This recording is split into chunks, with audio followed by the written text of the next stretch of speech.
I walked into the downtown Atlanta bank with exactly $12 to my name, hoping to scrape together enough to keep my business from being evicted. But when the banker looked at my account screen, the blood drained from his face. He whispered, his voice shaking, asking if I had checked my balance today. There was $30 million sitting in my childhood savings account. I had never seen that kind of money in my life. Before I continue this story, let me know where you are watching from in the comments below. Hit like and subscribe if you have ever had to build your own table because your family refused to give you a seat. The heavy glass doors of the bank sealed shut behind me, cutting off the oppressive August heat of Atlanta. The over-air-conditioned chill of the financial district hit my skin, making me shiver in my thin blazer. I was 33 years old, and I felt like an absolute failure. My boutique commercial real estate and design firm was exactly 48 hours away from being locked out. The eviction notice was sitting on my desk right now, heavy and mocking. I had put blood, sweat, and tears into my business, but passion does not pay commercial rent. I sat down across from Elias. He was a sharp, meticulously dressed black banker who had helped me open my small business accounts years ago. I handed him my identification and asked him to close out a joint childhood savings account. My parents had opened it for me when I was a young teenager. I knew I had stopped using it a decade ago, but I was completely desperate. I prayed there might be $400 left in it, just enough to pay a fraction of my past due balance and buy me a few more days with my landlord. Elias took my card and began typing my information into his keyboard. The rhythmic clicking of the keys was the only sound in the small office. Then the typing stopped abruptly. I watched Elias freeze. His eyes widened behind his wire-rimmed glasses. He leaned closer to the monitor as if the screen was playing a trick on him. His breath hitched in his throat. He physically recoiled in his leather chair, pressing his back against the upholstery. My heart dropped into my stomach. I immediately assumed the worst. I thought my parents had somehow linked my business debts to the account, and it was overdrawn by thousands of dollars. I braced myself for the humiliation of being told I owed the bank money I did not have. Elias swallowed hard. He looked at me, then looked back at the screen. He reached out and locked his office door. Then he reached up and closed the blinds to the glass windows facing the lobby. Panic flared in my chest. I asked him what was wrong and if there was a penalty fee. I asked if my mother had overdrafted the account. Elias slowly turned the computer monitor around to face me. He asked me in a voice barely above a whisper if anyone else had access to my identification recently. I stared at the screen. I blinked once and then twice. The numbers did not make sense. They stretched across the screen in a long, impossible row. A 3 followed by 7 zeros, $30 million. The silence in the room was deafening. I could hear my own pulse thumping in my ears. I reached out to touch the screen, half expecting the numbers to vanish. I told him this had to be a glitch, and my voice cracked as I spoke. Elias shook his head slowly. He told me he had been in banking for 15 years and this was not a glitch. A wire transfer of this magnitude triggers federal flags instantly. The funds had been cleared and verified by the Federal Reserve. This money was real, and it was sitting entirely in my name. My mind raced, trying to comprehend the impossible reality in front of me. I asked Elias where the money came from. He turned the monitor back around and clicked through several screens, navigating the dense financial routing data. He read the details aloud, and the words struck me like a physical blow. The transfer originated from a blind trust. It was set up 12 years ago. The benefactor was listed as Josephine Howard, Aunt Josephine. The breath left my lungs. Aunt Josephine was my father's older sister. She passed away 3 years ago. In a family obsessed with respectability politics, country club memberships, and keeping up appearances, Aunt Josephine had been the fierce, unapologetic rebel. She never straightened her natural hair to make other people comfortable. She spoke her mind loudly and proudly. My parents, Valerie and Thomas, constantly looked down on her. They treated her like a shameful embarrassment because she chose to live in a modest home and refused to attend their pretentious dinner parties. They told everyone in their social circle she was eccentric and poor. They were wrong. So incredibly wrong. Elias explained the strict legal stipulations attached to the routing data. The trust was ironclad. It was legally locked and set to automatically trigger a transfer to my specific account at midnight on my 33rd birthday, which happened to be yesterday. The documents explicitly mandated that my parents, Valerie and Thomas, were completely bypassed. They were entirely legally excluded from knowing about or accessing the funds in any capacity. Then Elias opened his desk drawer and pulled out a sealed envelope. He explained it arrived via certified courier this morning. The instructions dictated he must give it to me directly when I came in to claim the funds. My hands shook as I broke the wax seal. The thick parchment paper smelled faintly of her signature lavender perfume. I unfolded it and read the familiar sprawling handwriting. The letter was short, but it carried the weight of 1,000 unspoken conversations. It read, "Use this to build your empire, baby girl. I saw how they treated you. I saw how you fought for everything you had while they handed the world to your sister. I made my fortune quietly because loud money makes you a target. Now it is your turn. Do not shrink yourself anymore. And when they come for you, crush them." Tears blurred my vision and spilled over my eyelashes. Aunt Josephine had seen me. She had truly seen my struggle when the rest of my family looked right through me. Just as I folded the letter, my phone buzzed on the desk. The jarring vibration pulled me out of my grief and dragged me back into my toxic reality. I glanced at the glowing screen. It was a text message from my mother, Valerie. The words were a sharp, painful reminder of exactly why Aunt Josephine had left me that specific warning. The message read, "Do not bother coming to Sunday dinner tonight unless you are bringing a check for your sister Jasmine's baby shower. Bryce's family will be there, so do not embarrass us looking like a struggling artist. Dress appropriately for once." I stared at the message. I did not cry any more tears. I did not type back a pathetic justification or an apology. I just felt a cold, hard wave of absolute clarity wash over me. I closed my eyes and let the memories play out, acknowledging the bitter history behind her cruel words. I remembered sitting in a bank office very much like this one just 2 years ago. I had begged my parents to co-sign a modest business loan for my commercial real estate firm. I only needed $50,000 to secure my first major property listing and launch my career properly. My father Thomas had sat across from me adjusting his expensive tailored suit tie and flatly refused. He told me that my business was a pipe dream, and he would not risk his flawless financial reputation on a failing venture. My mother had chimed in with her usual disdain, saying I needed to stop playing entrepreneur and get a real corporate job. But the very next week, they threw a massive catered party at their suburban mansion. The celebration was to joyfully announce that they had remortgaged their home to secure $250,000 in funding for my sister Jasmine. They bought her a luxury hair boutique in the most expensive shopping district in Atlanta. They did it entirely to impress Jasmine's new husband, Bryce. Bryce was a wealthy, arrogant white investment banker who loved flaunting his generational wealth in front of his black in-laws. He knew full well that my parents worshipped his status and craved his approval. They wanted to prove to Bryce's family that Jasmine was a high society business owner who belonged in their elite circle. Jasmine had no business plan. She had absolutely no management experience. She spent the money on imported Italian marble floors and a champagne wall for the lobby. Her luxury boutique failed miserably and closed its doors in 6 short months. They lost every single penny of that $250,000. But my parents never mentioned it again. They swept it under the rug. They continued to treat Jasmine like the golden child, a brilliant mogul, while treating me, the daughter who had actually built a real client list from scratch, as a pathetic charity case. The sting of those memories did not break me today. Today it fueled me with a quiet, terrifying power. I wiped my face and sat up straight, pushing my shoulders back.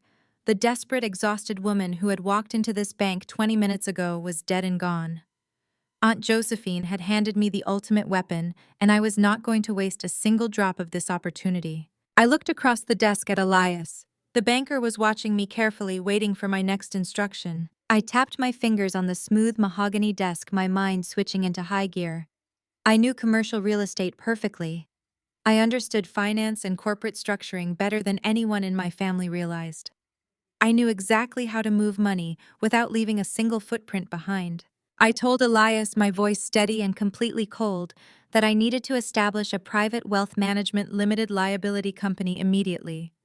I instructed him to transfer the entire $30 million into this new entity. I demanded absolute ironclad anonymity. My name could not appear on any public registry connected to these funds. Elias nodded, a slow, respectful smile spreading across his face. He recognized the profound shift in my demeanor. He told me he could set up a blind holding corporation through their private wealth division right now. He promised we could have the funds secured and entirely shielded within the hour. He swore no one would be able to trace the capital back to me. We spent the next 45 minutes signing complex documents, transferring massive assets, and building an impenetrable fortress around my new financial empire. With every signature I applied to the paper, I felt a heavy layer of my past trauma peeling away and turning to dust. I was no longer the family scapegoat. I was no longer the constant disappointment. I was a 33-year-old woman with $30 million in liquid capital and a massive score to settle. When we finally finished the paperwork, I stood up and shook Elias by the hand. He handed me a sleek, heavy black metal debit card linked directly to an untraceable expense account.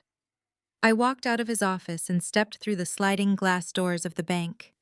The oppressive August heat of Atlanta hit me like a physical wall, but for the first time in my entire life, I did not feel suffocated by it. I felt energized. I felt incredibly dangerous. I pulled my phone out of my purse and looked at my mother's text message one more time. Do not bother coming unless you bring a check. Do not embarrass us. I typed my response with steady, deliberate keystrokes, tapping the glass screen with absolute certainty. I told her I will be there, and I am bringing exactly what she deserves. I hit send, slipping the phone and my new limitless black card into my bag. Sunday dinner was going to be an unforgettable experience. The drive to my parents' estate in Alpharetta usually triggered a knot of anxiety in my chest tight enough to restrict my breathing. Today, the leather steering wheel of my 10-year-old sedan felt entirely different under my hands. I pulled through the wrought iron gates and parked behind Bryce's leased matte black Porsche Panamera. I killed the engine and took a deep breath of the thick Georgia air. The heavy black debit card sat securely in the inner pocket of my blazer, pressing against my ribs like a loaded weapon. I pushed open the heavy mahogany front doors. The familiar aroma of rosemary roasted lamb and slow-cooked collard greens wafted down the vaulted entryway, mixing with the sounds of Coltrane playing softly from the surround sound speakers. It was the perfect picture of affluent black excellence. It was also a complete and utter fraud. Before I could even close the door behind me, my mother materialized from the formal dining room. Valerie was draped in a tailored silk sheath dress, her hair pressed bone straight, and she was holding a crystal wine glass. Her eyes swept over me, performing a rapid, brutal calculation of my worth based entirely on my appearance. She did not offer a hug or a hello.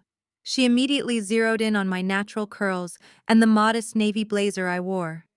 She asked if I seriously drove all the way across the city, looking like I just finished a shift at a warehouse. She hissed that Bryce's parents were expected for dessert, and she refused to let my unkempt appearance reflect poorly on the family. She demanded to know why I could not just run a hot comb through my hair for one evening to show some basic respect. I did not flinch. I did not shrink the way I had for the past 3 decades. I looked right past her polished veneer, remembering the bank statements Elias had shown me. I calmly told her my hair was fine, and I was here for dinner just like she asked. Valerie scoffed, adjusting her diamond tennis bracelet. She told me I needed to take notes from my sister, because Jasmine actually understood how to represent the family legacy. The sheer audacity of the word legacy almost made me laugh aloud. Their legacy was currently built on $250,000 of toxic debt from a failed hair boutique, but in Valerie's mind, presentation was the only reality that mattered. I walked past her into the sunken living room. My father Thomas stood by the custom marble wet bar. He was pouring a generous measure of 20-year-old Macallan Scotch for Bryce. Bryce was a tall, smug white investment banker with a trust fund pedigree who reveled in playing the benevolent savior to his black in-laws. Bryce stood there in a cashmere quarter zip, leaning against my father's bar, with an air of absolute ownership. Thomas handed him the crystal glass with a deferential smile that made my stomach turn. My father, a man who demanded absolute submission from his daughters, bent over backwards to accommodate Bryce. I said good evening to my father. Thomas briefly flicked his eyes in my direction, let out a dismissive grunt, and immediately turned his back to me to continue his conversation with Bryce about golf handicaps at the country club. The rejection was practiced and seamless. Years ago, that silent dismissal would have sent me retreating to the nearest corner. Today, it just confirmed that I owed this man absolutely nothing. Jasmine lounged on the plush velvet sectional looking like she was posing for a maternity magazine cover. She wore a clinging designer dress that probably cost more than my monthly commercial rent, perfectly showcasing her 6-month baby bump. She held out a manicured hand demanding Bryce bring her a sparkling water. He chuckled and complied, treating her demands as cute quirks, rather than the entitled commands they actually were. Jasmine finally looked my way, offering a tight, superior smile. She, loud enough for the entire room to hear, asked how my little real estate hobby was holding up. She used the word hobby like a weapon, completely dismissing the firm I had built from the ground up. She then turned to Bryce and loudly complained that it was such a shame I never finished my master's degree, because I might actually be able to afford a decent outfit for her upcoming baby shower. She conveniently left out the fact that I dropped out of my master's program solely to become the primary caretaker for Aunt Josephine when she fell ill. Valerie and Thomas had refused to lift a finger to help Josephine, calling her a lost cause. They also refused to co-sign my student loans for my final semester because they had just drained their liquid cash paying for Jasmine's extravagant homecoming weekend at Spelman, where she needed to be seen as the ultimate campus royalty. I took a seat in a leather armchair directly across from the sectional. I crossed my legs and rested my hands in my lap, looking at the four of them. This was the dynamic they thrived on. Jasmine, the golden child who married into white wealth, securing Valerie and Thomas a seat at a table they could not afford on their own. Bryce, the arrogant benefactor who loved the power dynamic of having his in-laws grovel for his approval. And me, the designated scapegoat kept around simply to provide a baseline of failure, so their artificial success looked brighter by comparison. Bryce took a slow sip of his scotch and looked me up and down with predatory amusement. He loved seeing me humiliated. He thrived on it. It made him feel like the smartest man in the room. He asked me in a tone dripping with mock concern if the current market was proving too aggressive for a boutique operation like mine. He said the commercial sector in Atlanta was experiencing a massive consolidation phase, and smaller fish were bound to get swallowed whole by real capital. My mother chimed in right on cue, carrying a tray of appetizers. She placed them on the table and declared that I was just stubborn. She told Bryce they had warned me 100 times to shut down my failing studio and apply for an administrative role at a proper corporate firm, but I was too proud to listen to reason. Thomas finally turned around from the bar, fixing me with a cold, disappointed stare. He stated that pride without profit was just foolishness. He said in this family we respect results, and right now my results were an embarrassment to the foundation he had built. I looked at my father. I looked at the man who would remortgage this very house to fund Jasmine's disastrous business ventures, but would not give me the time of day. I felt the edge of the black card pressing against my ribs. I smiled a slow, chilling smile that caused a brief flash of confusion to cross my mother's face. I calmly replied that they were absolutely right. I agreed that results were the only thing that mattered, and the commercial real estate market was indeed preparing for a massive shift. I told Bryce I appreciated his concern, but my operation was far more capitalized than it appeared. Bryce chuckled, shaking his head as if I were a delusional child playing with Monopoly money. He set his empty scotch glass down on the marble table with a sharp clink. The sound cut through the soft jazz playing in the background, signaling a shift in the room's energy. Bryce uncrossed his arms and leaned forward, resting his elbows on his knees. He reached inside his tailored jacket and pulled out a thick, crisp legal envelope. He tapped the thick envelope against the edge of the table, his eyes locking onto mine with an expression of pure, unadulterated malice. The air in the room grew heavy and still. Dinner was about to begin, but the main course was going to be my execution. Bryce tapped the thick envelope against the edge of the mahogany dining table. The sharp, rhythmic thud echoed in the expansive room, cutting through the stifling tension. My father Thomas had just opened his mouth to boast about a new municipal contract his firm was attempting to secure. He did not even get 3 words out before Bryce spoke right over him. Bryce loudly declared that municipal contracts were small change, and Vanguard Equities was currently focused on 9-figure acquisitions. Thomas immediately snapped his mouth shut. He nodded eagerly, swallowing his pride to accommodate the white son-in-law who treated him like a junior employee in his own home. It was a pathetic display of submission, but it was the exact dynamic my parents had cultivated. They traded their dignity for proximity to Bryce's generational wealth. Bryce shifted his gaze away from Thomas and locked his eyes on me. His pale blue eyes were bright with predatory amusement. He tossed the thick envelope across the long dining table. It slid across the polished wood, slipping past the crystal water goblets and the fine china before coming to a dead stop right next to my dinner plate. Jasmine took a slow, delicate bite of her roasted lamb. She chewed with a smug, knowing smile playing on her lips. She clearly knew exactly what was inside that envelope. She exchanged a quick conspiratorial glance with our mother. Valerie simply smoothed her napkin over her lap and raised an eyebrow at me, waiting for my reaction. Bryce leaned back in his chair, crossing his arms over his cashmere sweater. He told me to go ahead and open it. He said he wanted to hand-deliver the news himself because families should always look out for each other. I did not touch the envelope right away. I felt the comforting weight of the solid black debit card resting inside my blazer pocket. That hidden piece of metal held $30 million.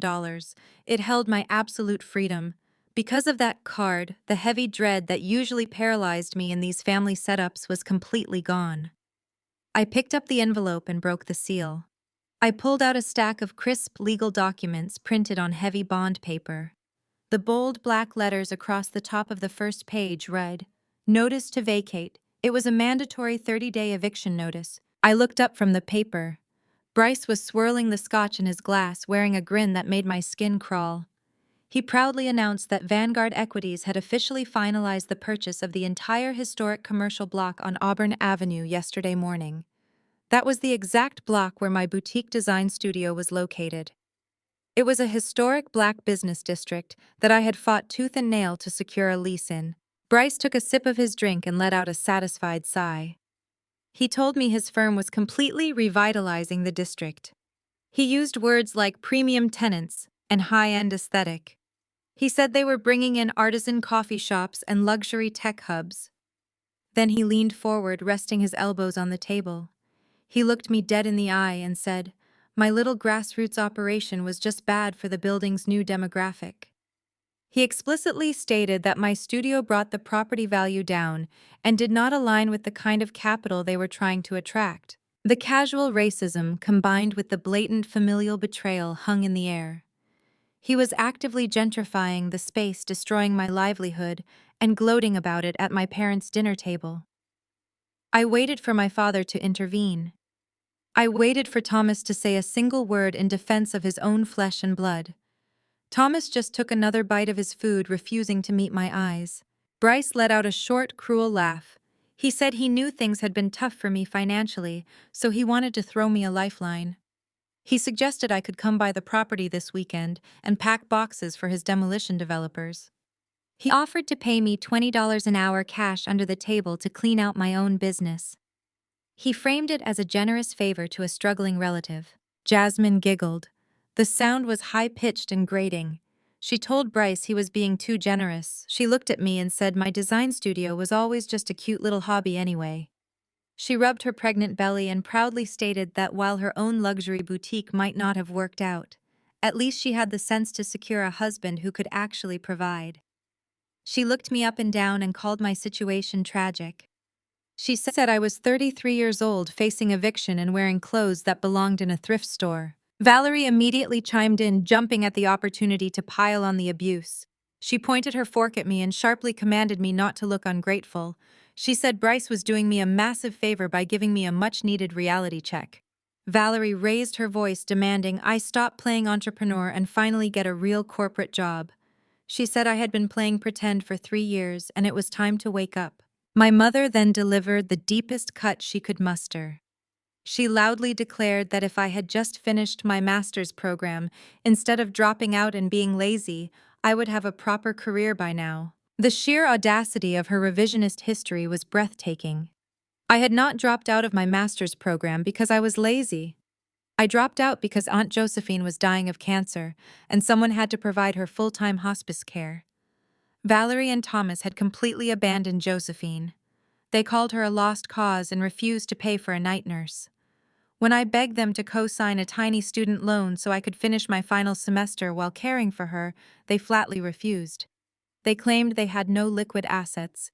Yet that very same week, they remortgaged this house to fund Jasmine's doomed hair boutique, simply to impress Bryce's family. I sacrificed my education to comfort the only person in this family who actually loved me, while they poured money down the drain to buy social status. I sat there listening to the three of them tear apart my life, my business, and my character. The old Kiara would have shattered. I would have burst into tears, jumped up from the table, and run out the front door in absolute humiliation. That was exactly the reaction they were waiting for. They wanted the satisfaction of breaking me. But the old Kiara was gone. I did not shed a single tear. I did not raise my voice. I did not even defend my business. I simply looked down at the eviction notice in my hands. I read the legal jargon, carefully scanning the clauses and the specific municipal codes Bryce's lawyers had cited to force me out of my commercial lease. I knew the historic preservation codes of Atlanta better than anyone at Vanguard Equities. I had spent years studying the zoning laws to protect my clients from predatory developers, exactly like Bryce. As my eyes reached the second page of the document, I found exactly what I was looking for. I looked down at the eviction notice resting beside my dinner plate. The paper was incredibly thick. It was the kind of expensive, heavy stock that arrogant law firms use to intimidate people who cannot afford a retainer. The entire room was dead silent. I could hear the faint clinking of ice in Bryce's Scotch glass. They were all holding their breath, waiting for the show. They were waiting for my shoulders to slump. They were waiting for my eyes to well up with tears. They wanted me to beg. They wanted me to ask my father for a loan so they could deny me again and relish in their absolute power over my life. I picked up the document. I smoothed it out over the mahogany table right next to my untouched lamb. I read the bold heading. Notice of Commercial Lease Termination. Vanguard Equities, LLC. I scanned the first paragraph, then the second. I let my eyes trail down to the specific municipal citations his lawyers had listed as grounds for immediate 30-day eviction.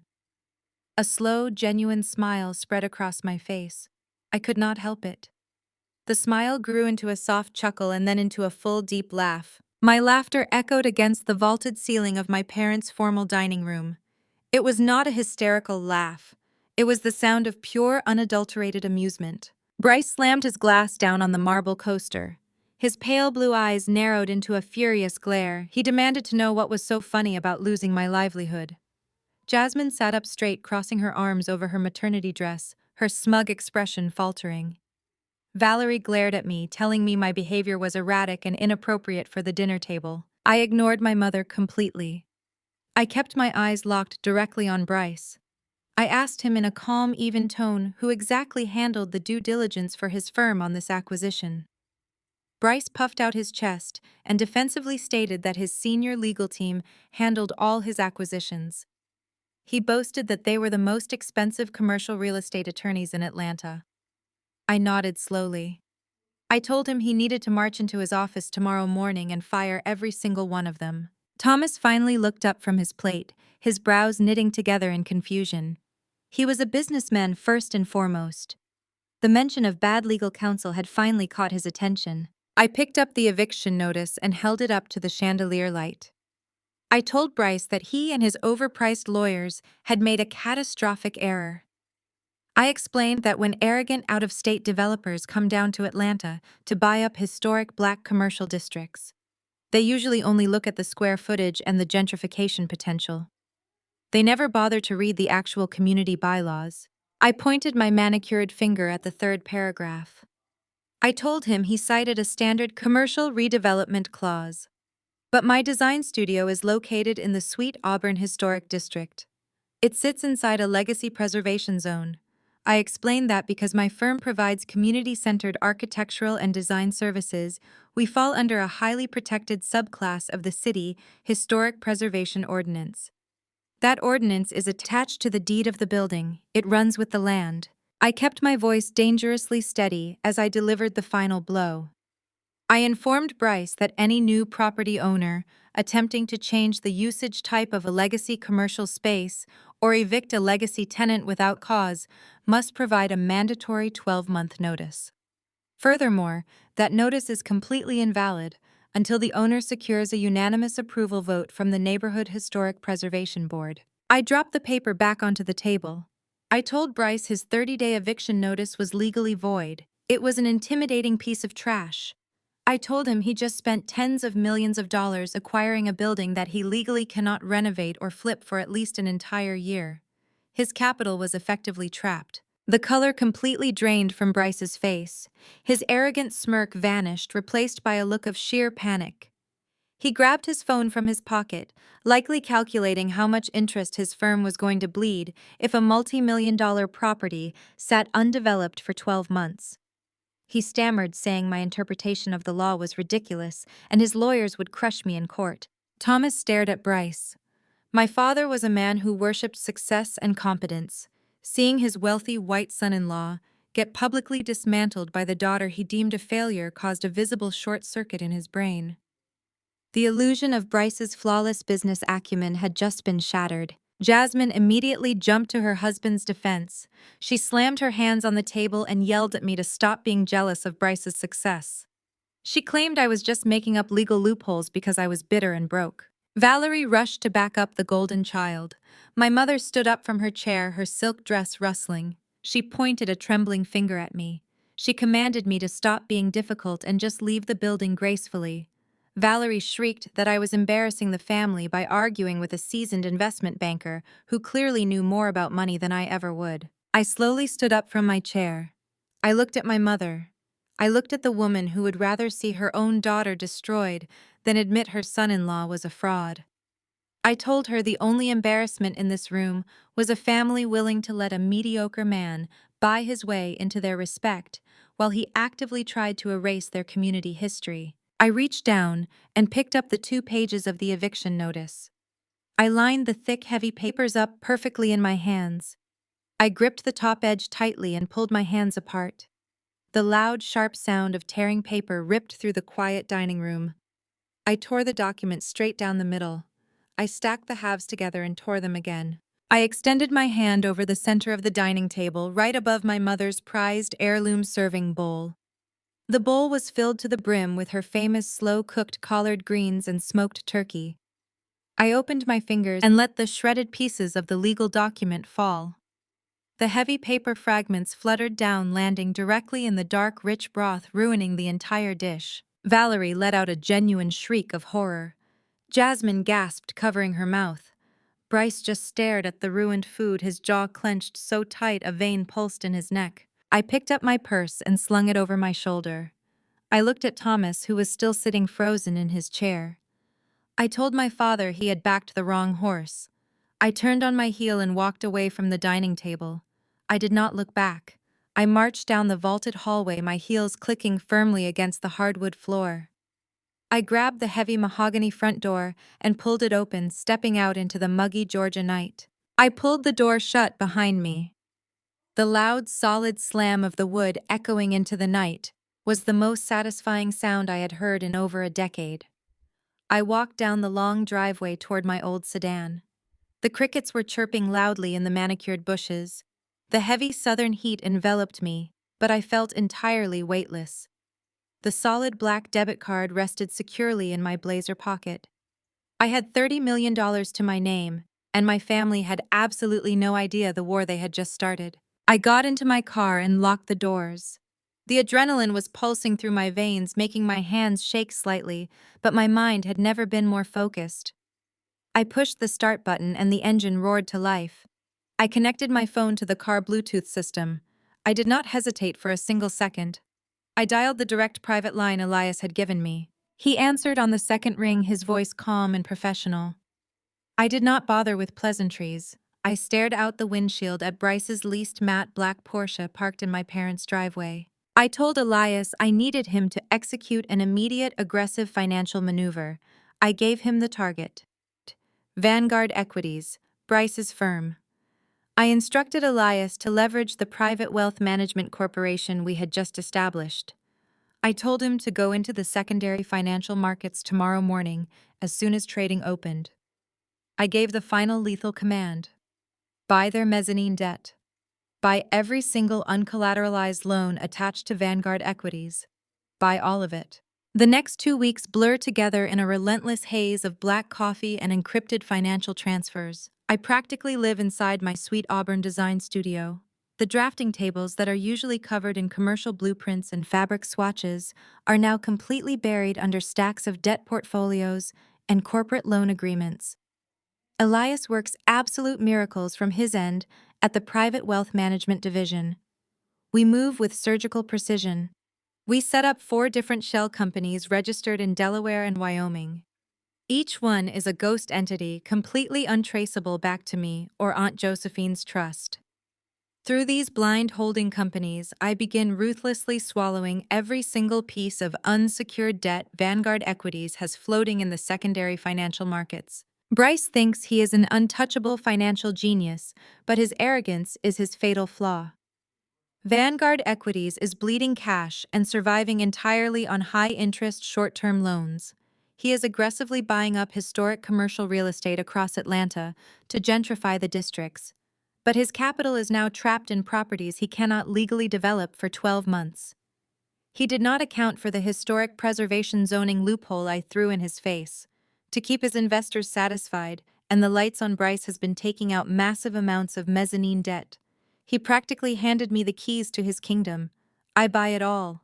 Every note, every obligation, every outstanding line of credit. Within 14 days, I am legally the largest shadow creditor Vanguard Equities has on its books. I hold the strings to his entire operation, and he has absolutely no idea. When you buy a company's debt, you gain access to their internal financial disclosures. You get to see exactly what is hiding under the hood. On a rainy Tuesday night, I sit alone in my studio under the harsh glow of my desk lamp, auditing the digital ledgers Elias securely transmitted to my server. I start cross-referencing Bryce's asset collateral against his operational expenses. I am looking for standard corporate mismanagement.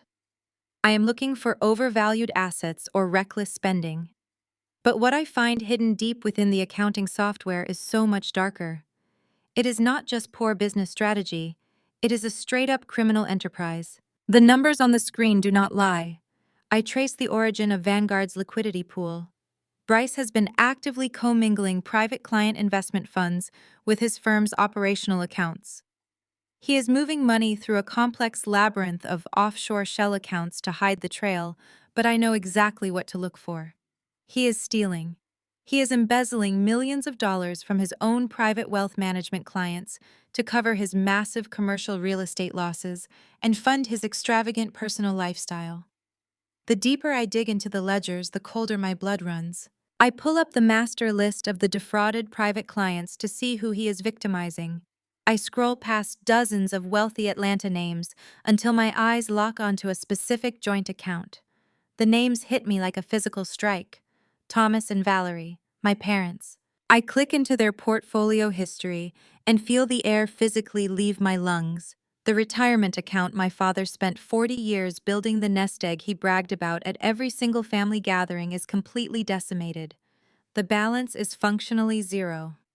Bryce did not just lose their money in bad market trades. The ledger shows exact chronological withdrawals. Bryce has been systematically draining Thomas and Valerie's retirement funds for the past 3 years. He has been forging their quarterly returns to make it look like their portfolio is thriving, while quietly siphoning their life savings into his own pockets. The most sickening part is where the stolen money is going. I track the outbound wires from my parents' liquidated assets straight into Bryce's personal checking accounts. He used my parents' own life savings to fund Jasmine's $250,000 luxury hair boutique. The imported Italian marble floors and the champagne wall that Jasmine paraded around on social media were entirely paid for by Thomas and Valerie's stolen retirement money. Bryce used their stolen funds to lease his matte black Porsche. He used their stolen funds to pay for Valerie's exclusive country club dues, just so my mother could strut around the clubhouse bragging about her wealthy white son-in-law. Bryce bought the designer maternity wear Jasmine wore to Sunday dinner using the exact money my father spent his entire life earning. Bryce is essentially using my parents' own money to buy their worship and secure their absolute submission. He is running a familial Ponzi scheme. The magnitude of the betrayal is staggering. My father, a man who prides himself on his flawless financial acumen, handed his entire life over to a white man simply because of his proximity to perceived generational wealth. Thomas and Valerie sold me out, treating me like a failure and a pariah because I asked for a $50,000 business loan. They mocked my commercial real estate firm and told me to get a real job. Meanwhile, they blindly trusted Bryce, who was actively robbing them blind and smiling in their faces at Sunday dinner. They are utterly destitute and they do not even know it yet. I sit back in my ergonomic desk chair, the soft hum of the studio air conditioner, the only sound in the historic brick room. I do not feel a single ounce of pity for my parents. I do not feel the urge to call them and warn them. I feel a dangerous, intoxicating sense of power. Bryce thinks he holds all the cards because he believes my family will always protect him and side with him against me. He relies on their silence and their desperate need to maintain their respectability politics. But Bryce made a massive miscalculation. He left a paper trail wide enough to drive a federal indictment through, and he handed it directly to the woman he just tried to unlawfully evict. I compile the evidence methodically. I download every single ledger, wire transfer receipt, and fraudulent account statement onto a heavily encrypted flash drive. I print out physical copies of the most damning financial documents, sliding them into a sleek black leather portfolio. The trap is perfectly set. I own his corporate debt, and I hold the irrefutable evidence of his federal crimes. He thinks I am a struggling designer packing boxes in a condemned building. He has no idea that I am the architect of his impending destruction. All I have to do now is wait for the perfect moment to spring the jaws shut and watch his entire fraudulent empire crumble to dust. The heavy glass door of my sweet Auburn studio swung open with a sharp chime. I did not even look up from the sprawling blueprints and thick financial ledgers spread across my drafting table. The aggressive clicking of designer heels against my restored hardwood floors announced my visitors long before they spoke. The scent of my mother's signature perfume completely overpowered the faint smell of fresh espresso and drafting graphite that usually filled my workspace. I carefully placed my highlighter down and finally looked up. Valerie and Jasmine stood in the center of my studio looking around with absolute disdain. Jasmine was draped in a custom silk maternity dress, resting her hand on her prominent baby bump. She wore a smug, satisfied expression, acting as if she had just conquered a kingdom. Valerie stood right beside her, clutching an outrageously expensive designer handbag. The dramatic irony was almost suffocating. That handbag was paid for with the exact retirement funds Bryce had systematically drained from her account. My mother was parading around holding the physical manifestation of her own financial ruin, and she looked down her nose at me while doing it. Valerie let out a sharp, dramatic sigh. She looked at the heavy cardboard banker boxes stacked near my desk. Those boxes were currently holding the printed hard copies of Bryce's embezzlement trail, but my mother saw exactly what she wanted to see. She pointed a perfectly manicured finger at the stack of cardboard. She loudly announced that it was good to see I was finally taking Bryce's eviction notice seriously. She said she was honestly worried I would throw another embarrassing tantrum and force her son-in-law to call the authorities to drag me out. She told me it was much more dignified to just pack my boxes quietly and accept my defeat. Jasmine did not even wait for me to respond. She completely ignored my presence and started walking through my staging area. My studio housed an exclusive collection of high-end staging furniture that I used for my premium commercial clients. Jasmine ran her hand over a vintage imported Italian leather chaise lounge. She tapped her chin, pretending to carefully consider the piece. She turned to Valerie and loudly declared that the leather would perfectly complement the custom nursery Bryce was building in their new estate. Jasmine looked directly at me and demanded that I load the chaise lounge into a delivery truck by the end of the week. She did not ask. She issued a command. She told me that since I was losing my commercial space, I obviously had nowhere to store such expensive furniture. She said she was actually doing me a favor by taking it off my hands, so I would not have to pay for a storage unit. I sat back in my chair, resting my hands flat against my desk. The sheer audacity of her entitlement was staggering, but I kept my face entirely neutral.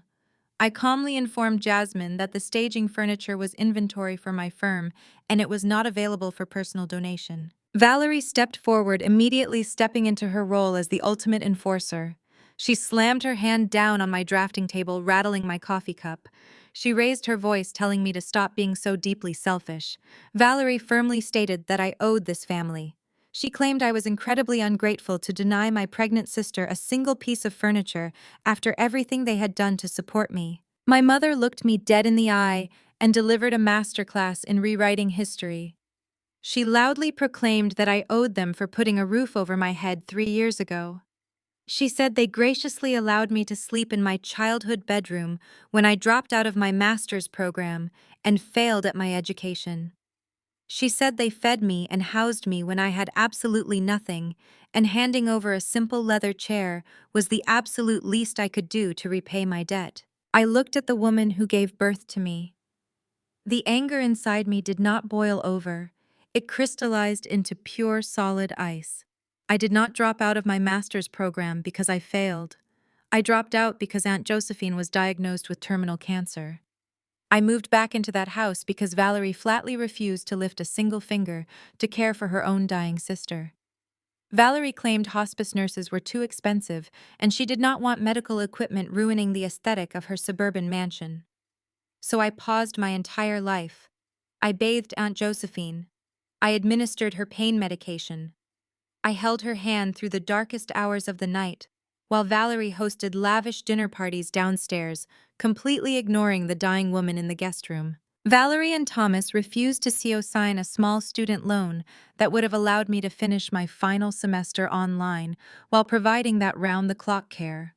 They claimed they had no extra money, yet that very same month they handed Jasmine $250,000 to open a luxury hair boutique that she drove into the ground in 6 months.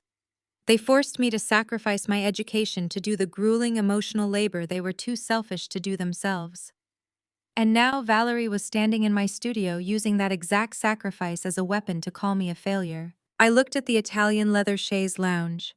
I looked at the banker boxes filled with the evidence that would send Bryce to federal prison and leave Valerie destitute. I realized in that exact moment that fighting with them over a piece of furniture was entirely beneath me.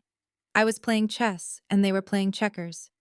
If giving them a chair would feed their massive egos and make them blindly walk right into my trap, I would gladly hand it over. I stood up from my desk. I smoothed down my tailored trousers and gave my mother a soft, conceding smile. I told Valerie she was absolutely right. I said I had been holding on to too much pride and I needed to accept my new reality. I turned to Jasmine and told her she could have the chaise lounge. I even offered to have it professionally cleaned and delivered to her home completely free of charge. The sudden compliance caught them both off guard. Valerie blinked, her defensive posture relaxing slightly as a triumphant smirk took over her face. She patted her designer bag and proudly declared that it was about time I showed some basic respect for my sister. Jasmine beamed, practically vibrating with the joy of putting me in my place. She walked over and patted the leather chair, claiming it would look absolutely flawless next to the custom crib Bryce had ordered from Paris. I stood there watching them gloat. I watched two women who were currently financially ruined parading around my studio, treating me like a peasant. I kept my smile perfectly in place, knowing that the delivery truck carrying that chaise lounge would arrive at Jasmine's house just in time to watch the federal authorities seize their property. I let my shoulders slump forward just a fraction of an inch, allowing the remaining fight to completely drain from my posture. I cast my eyes downward, staring at the restored hardwood floor of my studio. I played the role of the broken, defeated daughter they so desperately needed me to be. The sudden shift in my body language was all the validation Valerie and Jasmine required. They fed on my perceived misery, like absolute parasites. The heavy tension in the room instantly evaporated, replaced by a suffocating wave of their smug superiority. I walked over to a meticulously curated display corner in my staging area. I picked up a vintage solid brass and alabaster staging lamp that retailed for more than my mother's car payment. I carried the heavy piece across the room and held it out directly to Jasmine. I told my sister she could take the lamp today to match the imported Italian leather chaise lounge I promised to have delivered later in the week. I kept my voice soft and defeated, telling her the brass would look perfect next to the custom Parisian crib Bryce had ordered for the nursery. Jasmine snatched the heavy lamp from my hands without a single word of gratitude. Her diamond engagement ring flashed under the harsh studio lighting. She turned to Valerie with a triumphant smirk, proudly declaring that I was finally learning my proper place in the family hierarchy. Valerie nodded approvingly, adjusting the strap of her stolen designer handbag. My mother sternly told me that submission was the first step toward rebuilding my ruined character. She said that once I stopped trying to compete with Bryce and Jasmine, I might actually find a mediocre administrative job suitable for my limited skill set. Jasmine balanced the heavy alabaster lamp against her pregnant hip and dug her free hand into her oversized leather tote. She pulled out a thick, heavy envelope sealed with a custom wax stamp. She held it out, but when I reached for it, she deliberately pulled it back, teasing me like a dog with a bone. She loudly announced that Bryce was hosting a massive corporate expansion and anniversary gala this upcoming Saturday night. He was throwing a lavish party to celebrate the acquisition of my commercial block and to flaunt the unprecedented growth of Vanguard equities. She explicitly stated that the guest list was strictly high-net-worth individuals, local politicians, and Bryce's elite white investors. Jasmine finally shoved the thick envelope against my chest, forcing me to take it. She told me I was absolutely not invited as a guest. She laughed, stating that my thrift store wardrobe and my struggle energy would completely humiliate the family in front of Atlanta's high society. However, she said Bryce was feeling incredibly generous after forcing my eviction. She told me they needed extra event staff for the evening. Jasmine looked me dead in the eye and offered me a job working the coat check in the back hallway. She boasted that she could guarantee me $20 an hour, plus whatever spare change the wealthy guests decided to leave in the tip jar. She said I could use the cash to buy cardboard boxes for my studio move. Valerie immediately backed her up, stepping into her role as the ultimate enforcer of respectability politics. My mother stepped forward, pointing a manicured finger at my chest. She commanded me to take the coat check job and be grateful for the handout. Valerie said it would be an honest night of manual labor that would teach me the value of $1. She explicitly warned me to stay in the back coat room out of sight, so I would not embarrass Bryce in front of his wealthy generational peers. Valerie actually stated that seeing how real money operated up close might inspire me to stop playing pretend business owner. I looked down at the heavy gold foil embossed envelope in my hands. The elegant calligraphy across the front read, "The Sovereign Historic Ballroom, Downtown Atlanta." It was one of the most exclusive and expensive event venues in the entire state. Bryce booking that specific venue was a calculated move to impress his investors with a veneer of historic culture while actively destroying historic neighborhoods just miles away. I looked back up at my sister and my mother. I kept my expression entirely submissive. I swallowed hard, pretending to choke down my pride. I told them I would be there. I thanked Jasmine for the opportunity to earn some extra packing money. Jasmine flipped her hair over her shoulder, letting out a sharp, grating laugh. She told me to wear all black and ensure I entered through the service doors in the alleyway, so none of the important guests would see me arriving. Valerie gave me one final look of absolute disgust, warning me not to be late. They turned on their designer heels and marched out of my studio. The heavy glass door chimed as it swung shut behind them. I walked over to the front display window of my studio. I stood safely in the shadows, watching them navigate the cracked sidewalk of Auburn Avenue. I watched Jasmine struggle to load the heavy brass staging lamp into the trunk of Bryce's leased matte black Porsche Panamera. I watched my mother climb into the passenger seat, looking around the historic black neighborhood with a sneer of pure superiority. They pulled away from the curb, the loud engine roaring down the street. They had absolutely no idea that the luxury car they were driving was paid for with my parents' completely drained retirement funds. They were bankrupt women parading as royalty. As the Porsche disappeared around the corner, my cell phone vibrated in my blazer pocket. I pulled it out and accepted the secure call. It was Elias calling from the Private Wealth Management Division. His voice was crisp and professional, cutting right to the chase. He informed me that the massive wire transfer had officially cleared the Federal Reserve. He explained that when you drop 8 figures in liquid cash on a commercial property, sellers tend to bypass standard escrow delays completely. The aggressive cash offer we submitted through our blind holding company had been accepted by the ownership group without a single counteroffer. I asked Elias to confirm the specific property address just to be absolutely certain. He read off the exact location of the Sovereign Historic Ballroom in downtown Atlanta. I looked down at the gold foil invitation still resting in my hand. I ran my thumb over the embossed lettering of the venue name, feeling the expensive indentation of the paper. I told Elias to record the deed with the county clerk immediately and to send the digital ownership files directly to my private secure server. I hung up the phone and let a slow, genuine smile spread across my face. Jasmine and Valerie thought they were hiring me to take coats at the back door of a high society gala. They had just booked a massive party inside a building I now owned free and clear. Bryce was planning to use this weekend to cement his status as a real estate titan in front of his wealthiest investors. I was not going to work the coat check. I was going to shut down his entire event and take back my dignity on my own property. The heavy Atlanta humidity had finally broken, leaving a crisp Saturday evening perfectly suited for high society. The line of luxury vehicles crawling toward the entrance of the Sovereign Historic Ballroom was a parade of European engineering.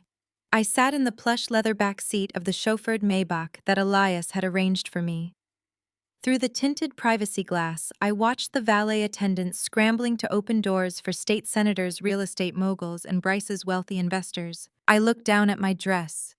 It was a custom emerald green silk gown that cascaded perfectly to the floor, the color of money, the color of new beginnings. I paired it with diamond drop earrings and my natural hair styled into an intricate, elegant updo. It was a far cry from the thrift store aesthetic my sister had mocked earlier this week. I looked like money, real quiet, dangerous money. I stared up at the building. The Sovereign was a masterpiece of roaring 20s architecture. Massive stone columns flanked the entrance. The warm glow of crystal chandeliers spilled out onto the street. And it belonged entirely to me. I had the recorded deed sitting securely in my email. Bryce had spent an absolute fortune renting my property to impress his white investors and gentrify my culture. Tonight, he was going to fund my first major renovation. The Maybach glided to a smooth stop right at the front of the red carpet. The head valet rushed forward, pulling open my door. I stepped out, letting my sleek, strappy heel touch the pavement. Flashbulbs from local society photographers went off rapidly. I did not shy away from the attention. I stood tall, letting the emerald silk catch the evening light. I walked up the marble steps and entered the grand foyer. The air inside was thick with the smell of expensive champagne and designer cologne. A string quartet played softly in the corner. Across the room, holding court near the grand staircase, were Valerie and Jasmine. They were flanked by Bryce's parents, an older couple dripping in old money arrogance. Valerie was laughing at something Bryce's mother said, nodding with that sickening deference she always reserved for white wealth.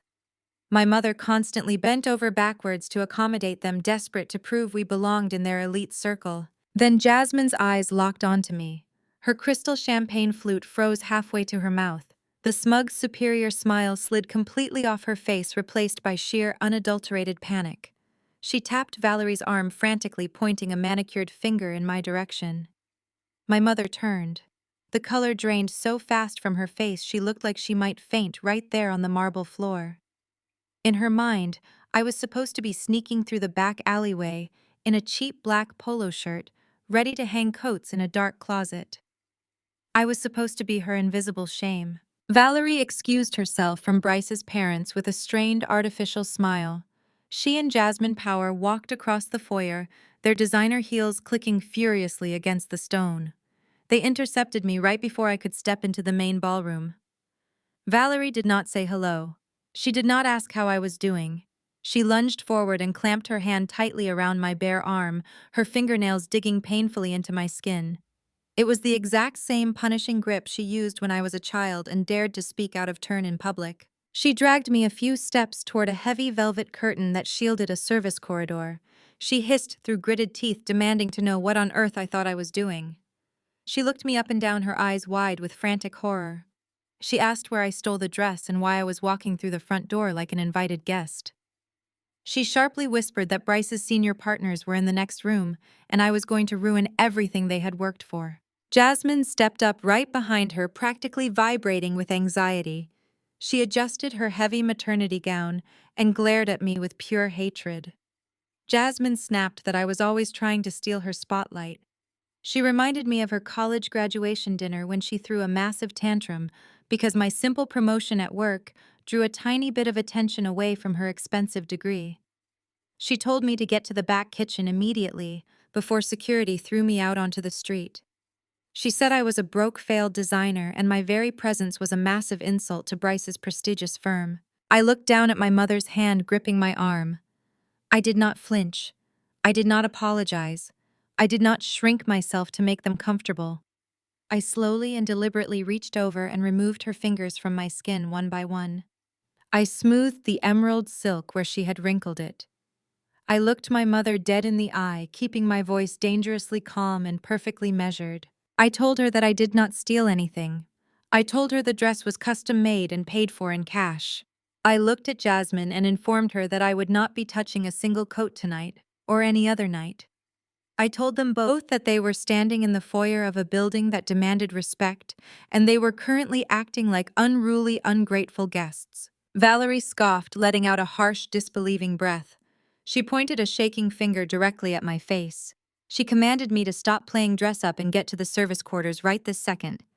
She said if I took one single step into that main ballroom, she would personally make sure I never stepped foot in her house again. She threatened to cut me off completely, claiming I would die penniless and alone if I embarrassed her in front of Bryce's wealthy family. I gave my mother a slow, pitying smile. The threat of being cut off from a family that had only ever offered me pain was completely laughable. I told her she was absolutely right about one thing. This night was going to be incredibly embarrassing. But the embarrassment was not going to be mine. I turned my back on them. Jasmine gasped, reaching for my arm, but I stepped smoothly out of her reach. I glided right past them, my emerald gown sweeping elegantly across the marble floor. I pushed open the heavy gold-plated double doors leading into the main ballroom. The sheer scale of the event hit me instantly. Hundreds of wealthy people mingled under towering floral arrangements. An open bar stretched the entire length of the room, and right in the center, standing on the elevated main stage with a microphone in his hand, was Bryce. I was preparing to give his grand expansion speech to his elite investors. He was preparing to brag about gentrifying my community and displacing minority businesses. He had absolutely no idea that the woman he tried to destroy was about to walk up those stairs and strip him of everything he owned. The heavy gold-plated doors shut softly behind me, sealing me inside the cavernous ballroom. The space was magnificent, a sprawling testament to historic Atlanta architecture with gilded archways and massive crystal chandeliers casting a warm amber glow over the crowd. Hundreds of wealthy investors, local politicians, and high society socialites mingled in their expensive tuxedos and designer gowns. Wait staff glided through the room carrying silver trays of champagne. And right in the center, elevated on a raised mahogany stage, stood Bryce. He held a microphone, passionately delivering a speech about his vision for urban revitalization, which was simply a polite corporate euphemism for aggressively displacing Black-owned businesses. How was mid-sentence bragging about Vanguard Equity's projected quarterly growth when his pale blue eyes scanned the crowd and locked directly onto me. The words completely died in his throat. He stared at my custom emerald silk gown, his jaw slackening in sheer disbelief. He clearly expected to see me hauling a rack of coats through a service corridor. Instead, I was standing at the main entrance looking like I owned the entire city. Bryce quickly recovered his shock, mutating into furious indignation. His face turned a blotchy red. He lowered his microphone and gestured sharply toward the perimeter of the room. He snapped his fingers at the private security detail lining the walls, pointing directly at me. He mouthed the words, "Get her out." I heard the frantic clicking of heels behind me. Valerie and Jasmine had finally pushed their way through the doors from the foyer. They were practically hyperventilating. Jasmine let out a loud, dramatic sigh of relief when she saw the security team mobilizing. She stood a few feet away, crossing her arms over her maternity dress, a cruel, vindictive smirk spreading across her face. My mother gripped her designer clutch, looking incredibly satisfied. Valerie loudly whispered to Jasmine that it was about time someone put me in my place and taught me a lesson about crashing spaces where I did not belong. Two massive security guards in tailored black suits walked briskly across the ballroom floor, heading straight for me. The crowd parted slightly, sensing the impending altercation. Elite investors turned their heads, whispering to each other, anticipating the scandalous entertainment of a party crasher being forcefully removed. I did not move a single inch. I stood perfectly still, my posture flawless. The head of security, a towering, broad-shouldered man, stepped directly in front of me. Jasmine let out a sharp little laugh, expecting him to grab my arms and drag me out into the street. But the security chief did not reach for my arms. He stopped a respectful 2 feet away. He stood up straight, gave me a crisp, professional nod, and reached inside his tailored suit jacket. He pulled out a sleek wireless microphone. He held it out to me, handle first. He looked me dead in the eye and spoke in a deep, resonant voice that carried perfectly over the quiet murmurs of the crowd. He said, "Everything is standing by for your signal." I took the microphone from his hand. I thanked him quietly. I turned my head just a fraction to look back at my mother and my sister. The smug satisfaction on their faces had literally melted off, leaving behind expressions of pure, unadulterated horror. Jasmine's mouth hung wide open, her eyes darting between me and the massive security guard, who was now standing at attention, slightly behind my right shoulder, like a personal bodyguard. Valerie looked like she had just been struck by lightning. She took a stumbling step backward, bumping into a waiter holding a tray of drinks. I did not give them another second of my time. I turned my attention back to the stage and began to walk. I glided across the ballroom floor. The crowd parted for me like the Red Sea. The emerald silk of my gown swept beautifully across the polished wood. I kept my chin high, my eyes locked on the stage. Bryce was gripping his microphone stand, staring at me in absolute confusion. He motioned frantically to the security guards again, but they completely ignored him. They were looking at me. I reached the grand staircase leading up to the stage. My heels clicked rhythmically against the wooden steps. Bryce stepped forward, trying to physically block my path. He hissed under his breath, demanding to know what kind of stunt I was pulling and threatening to have me arrested for trespassing. I did not even look at him. I simply raised my hand and snapped my fingers once. The audio engineer in the back booth, whom Elias had heavily compensated earlier this afternoon, instantly cut the feed to Bryce's microphone. Bryce kept talking, but his voice was completely dead in the massive room. He tapped his mic frantically, a look of sheer panic washing over his pale face. I stepped right past him, taking the center stage. I looked out over the sea of wealthy investors and powerful politicians. The room was dead silent. Every single eye was fixed on me. I tapped my microphone. The sharp, clear feedback echoed flawlessly through the ballroom speakers. I offered the crowd a warm, magnetic smile. I welcomed everyone to the historic Sovereign Ballroom. I projected my voice with absolute authority, telling the elite crowd that it was a profound honor to host so many of Atlanta's most influential figures under my roof tonight. A wave of confused whispering rippled through the audience. Bryce lunged forward, his face contorted in rage. He yelled without a working microphone, telling the crowd not to listen to me, and claiming I was an insane, disgruntled relative trying to ruin his corporate event. I ignored his pathetic outburst.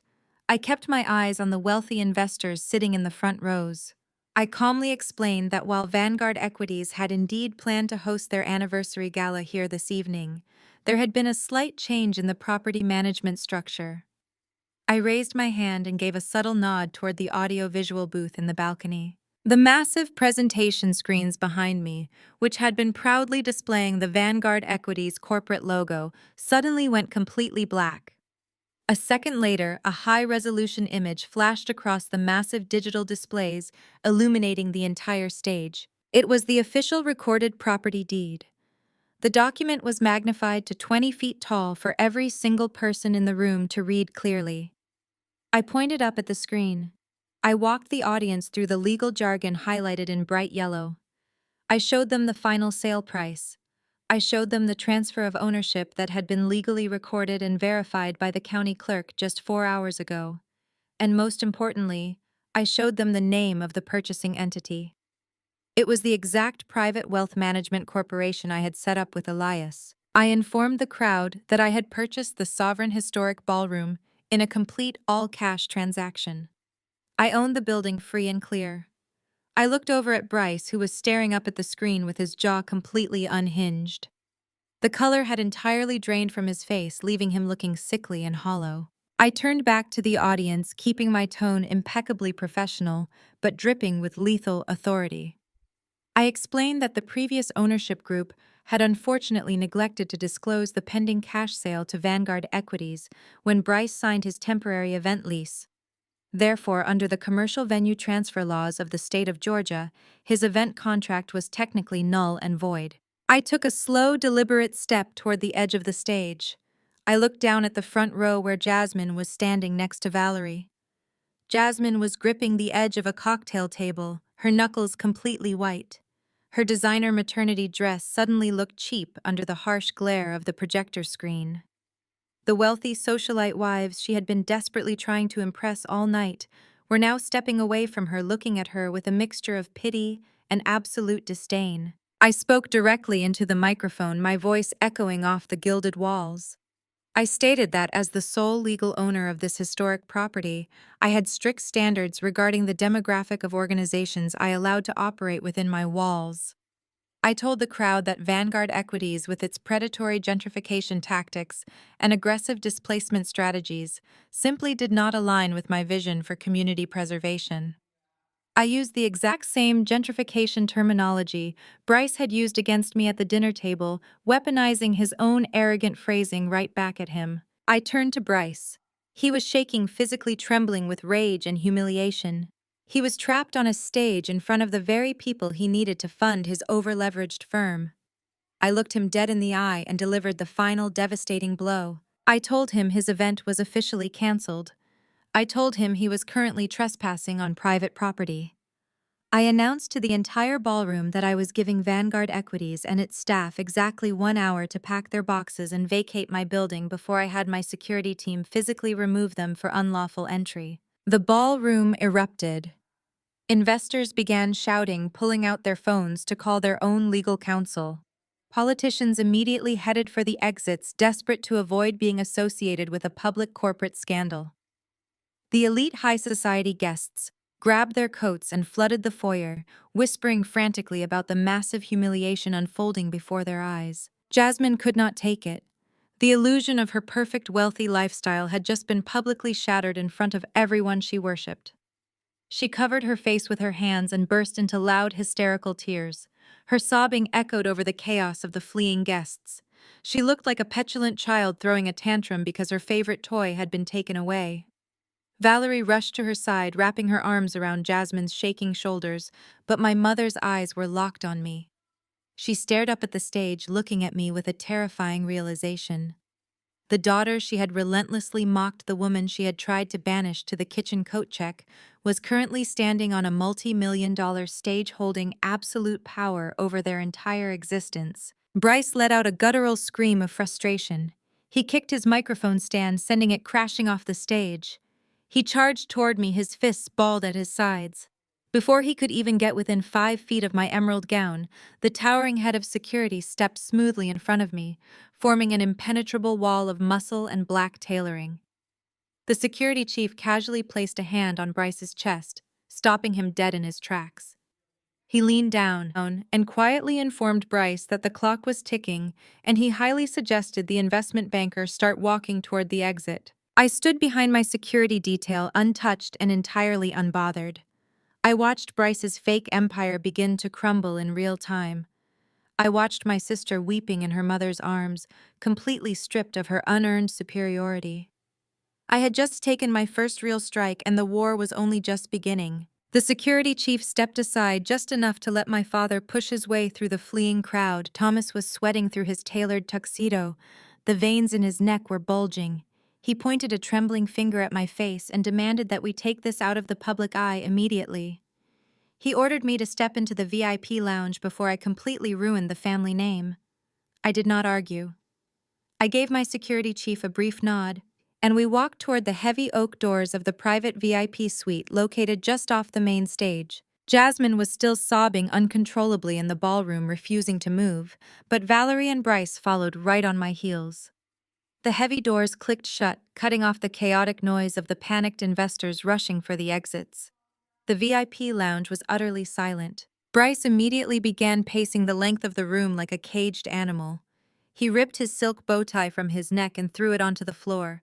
He was hyperventilating, his chest heaving as he tried to process the fact that his most important corporate event had just been publicly dismantled by a black woman he viewed as entirely beneath him. Thomas marched right up to my security chief, trying to bypass him to get to me. The guard did not budge an inch. My father yelled over the guard's massive shoulder, threatening to call the Atlanta police right this second.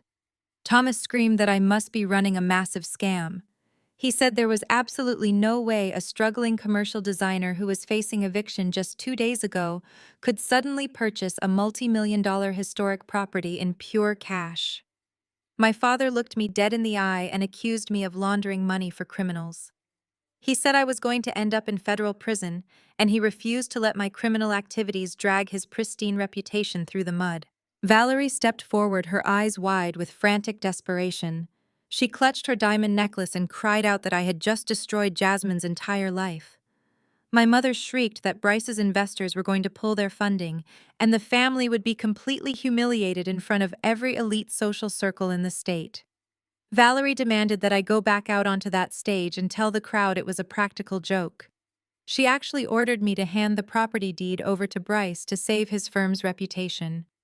The toxic respectability politics were so deeply embedded in her bones that she genuinely believed I would sacrifice my own empire to save the white son-in-law who was actively robbing her blind. I stood in the center of the room, completely unbothered by their collective meltdown.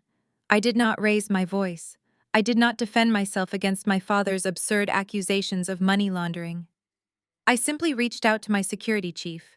He opened his inner jacket pocket and handed me a sleek, heavy black folder. I walked over to the glass coffee table in the middle of the lounge. I casually tossed the black folder onto the glass. The heavy thud echoed sharply in the quiet room. I looked at my father and told him to read it. I told him to look very closely at the origin of the capital he thought was so criminal. Thomas snatched the folder off the table. He ripped it open, his eyes darting frantically across the first page. I watched the exact moment his brain registered the information. His mouth fell open. The aggressive, arrogant posture he had carried for my entire life completely evaporated.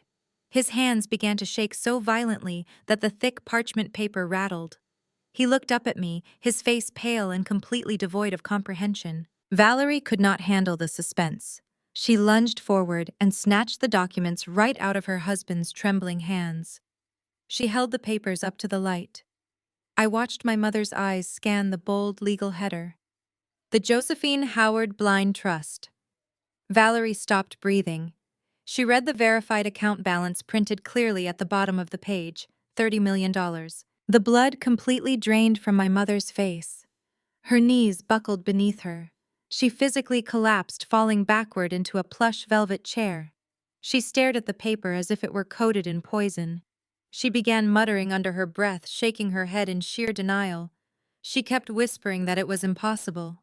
She said Josephine lived in a modest house and drove a 10-year-old car. She said Josephine was poor and eccentric. I stepped closer to my mother, looking down at her ruined expression. I kept my voice icy and precise. I told Valerie that Aunt Josephine was not poor. She simply refused to waste her massive wealth buying designer handbags to impress people who did not even like her. I reminded my mother of how she had banned her own sister from our Thanksgiving dinners because Josephine refused to straighten her natural hair and play the part of a high society socialite. I reminded them both of how they abandoned Josephine when she was dying of cancer, leaving me to drop out of my master's program to provide her hospice care. I smiled a slow, lethal smile. I told Valerie that the sister she relentlessly mocked had amassed a quiet $30 million fortune. And because Valerie and Thomas had proven themselves to be superficial, greedy, and cruel, Josephine had legally bypassed them entirely. She left every single penny of her empire exclusively to the daughter they deemed an absolute failure. I told my parents they were looking at $30 million they would never be allowed to touch. Thomas sank onto the sofa, burying his face in his hands. The realization that he had shunned a multimillionaire sister while bowing down to a broke son-in-law completely broke his spirit. But Bryce did not break. He stopped pacing. He stared at the documents in Valerie's lap. The initial shock of my wealth faded, quickly replaced by the toxic, aggressive arrogance that defined his entire existence. He walked over to the velvet chair and snatched the trust documents from my mother's hands. He scanned the legal jargon, his pale blue eyes narrowing with malicious calculation. Bryce let out a harsh, cruel laugh. He tossed the papers back onto the glass table with a sneer.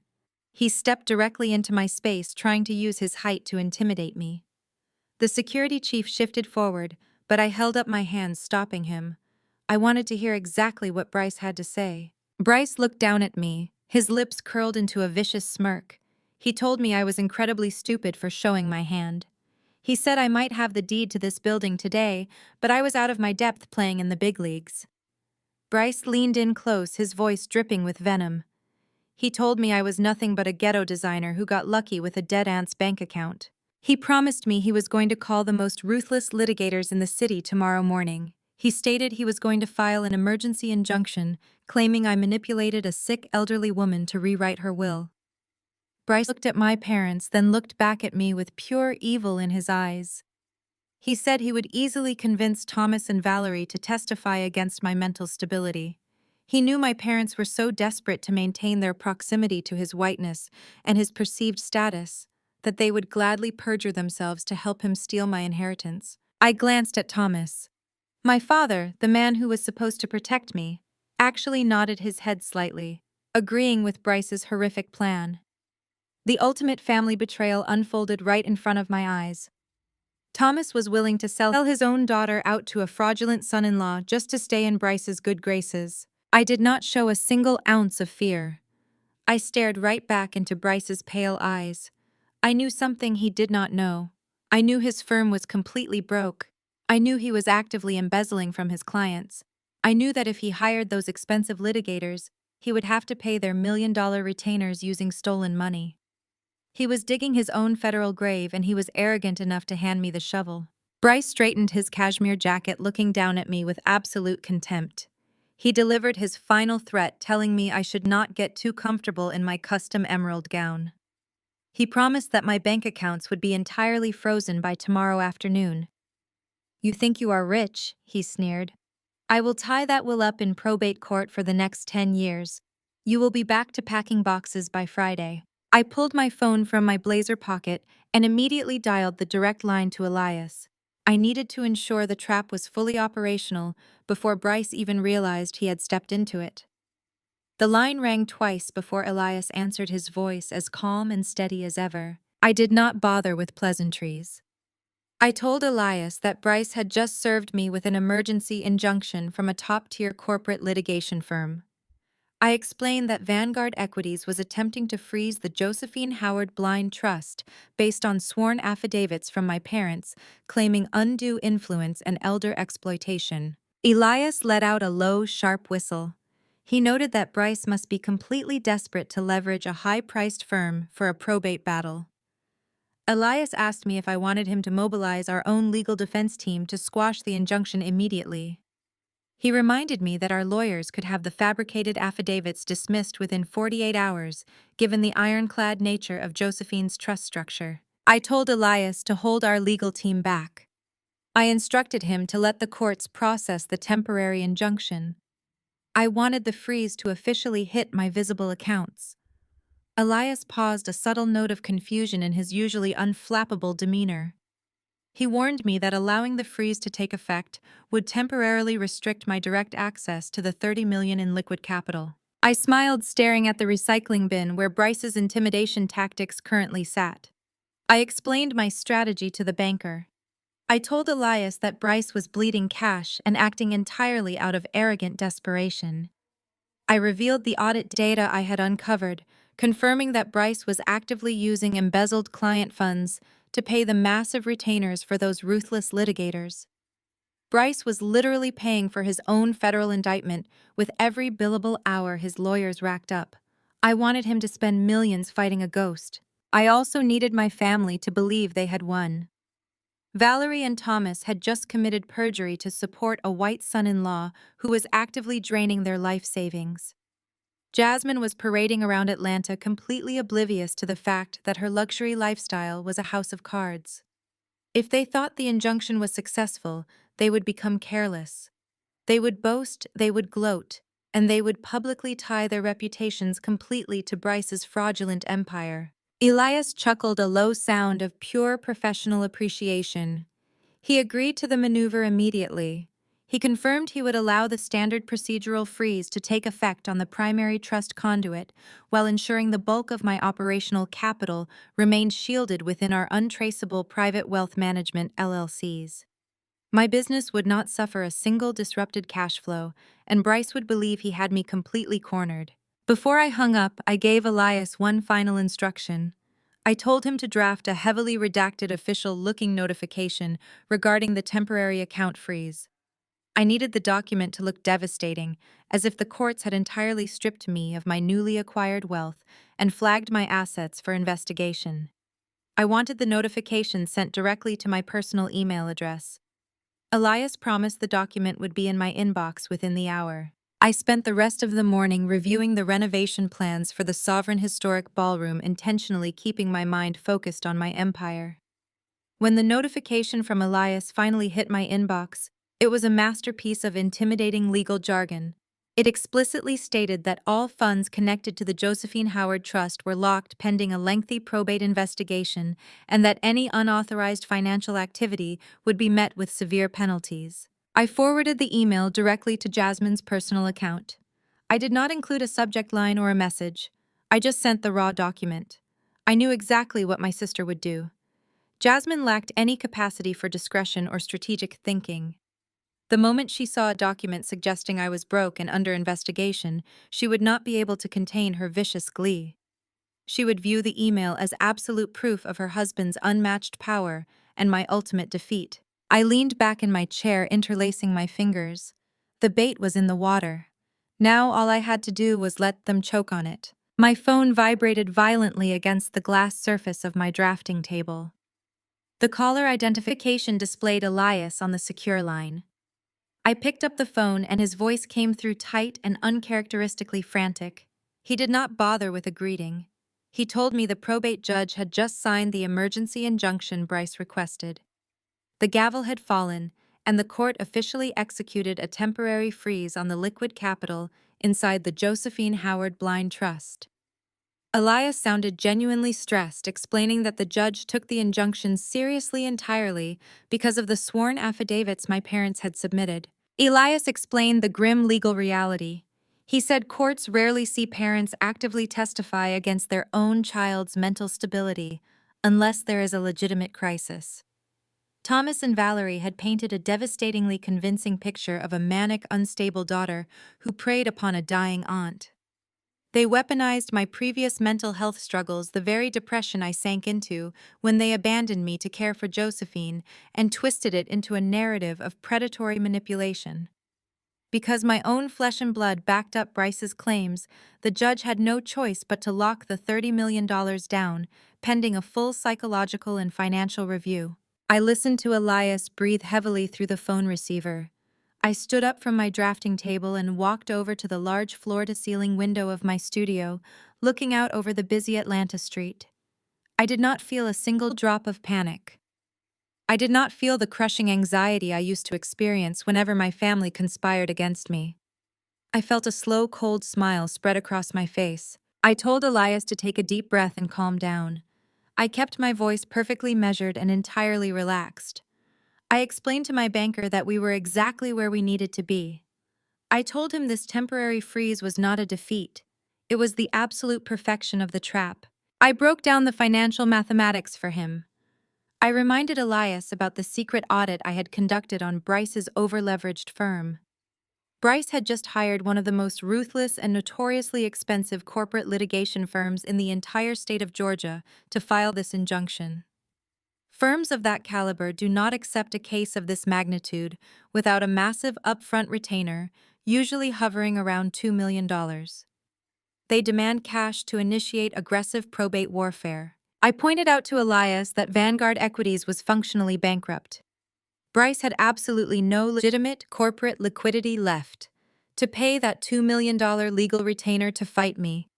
Bryce had to scrape the absolute bottom of the barrel. He had to liquidate the very last drops of the stolen client funds. He had officially drained Thomas and Valerie's retirement accounts to zero to pay the lawyers who were currently freezing my trust. I told Elias that Bryce was so blinded by his arrogant need to control his black in-laws and destroy my newfound independence that he was actively funding his own federal indictment. Every single billable hour, those high-powered lawyers racked up fighting my trust was another count of wire fraud Bryce was committing. I wanted the freeze to stay in place for a few days. I wanted Bryce to keep paying them. I wanted him to bleed out the last remaining dollars of his fraudulent empire, believing he was backing me into a corner. Elias went dead silent on the other end of the line.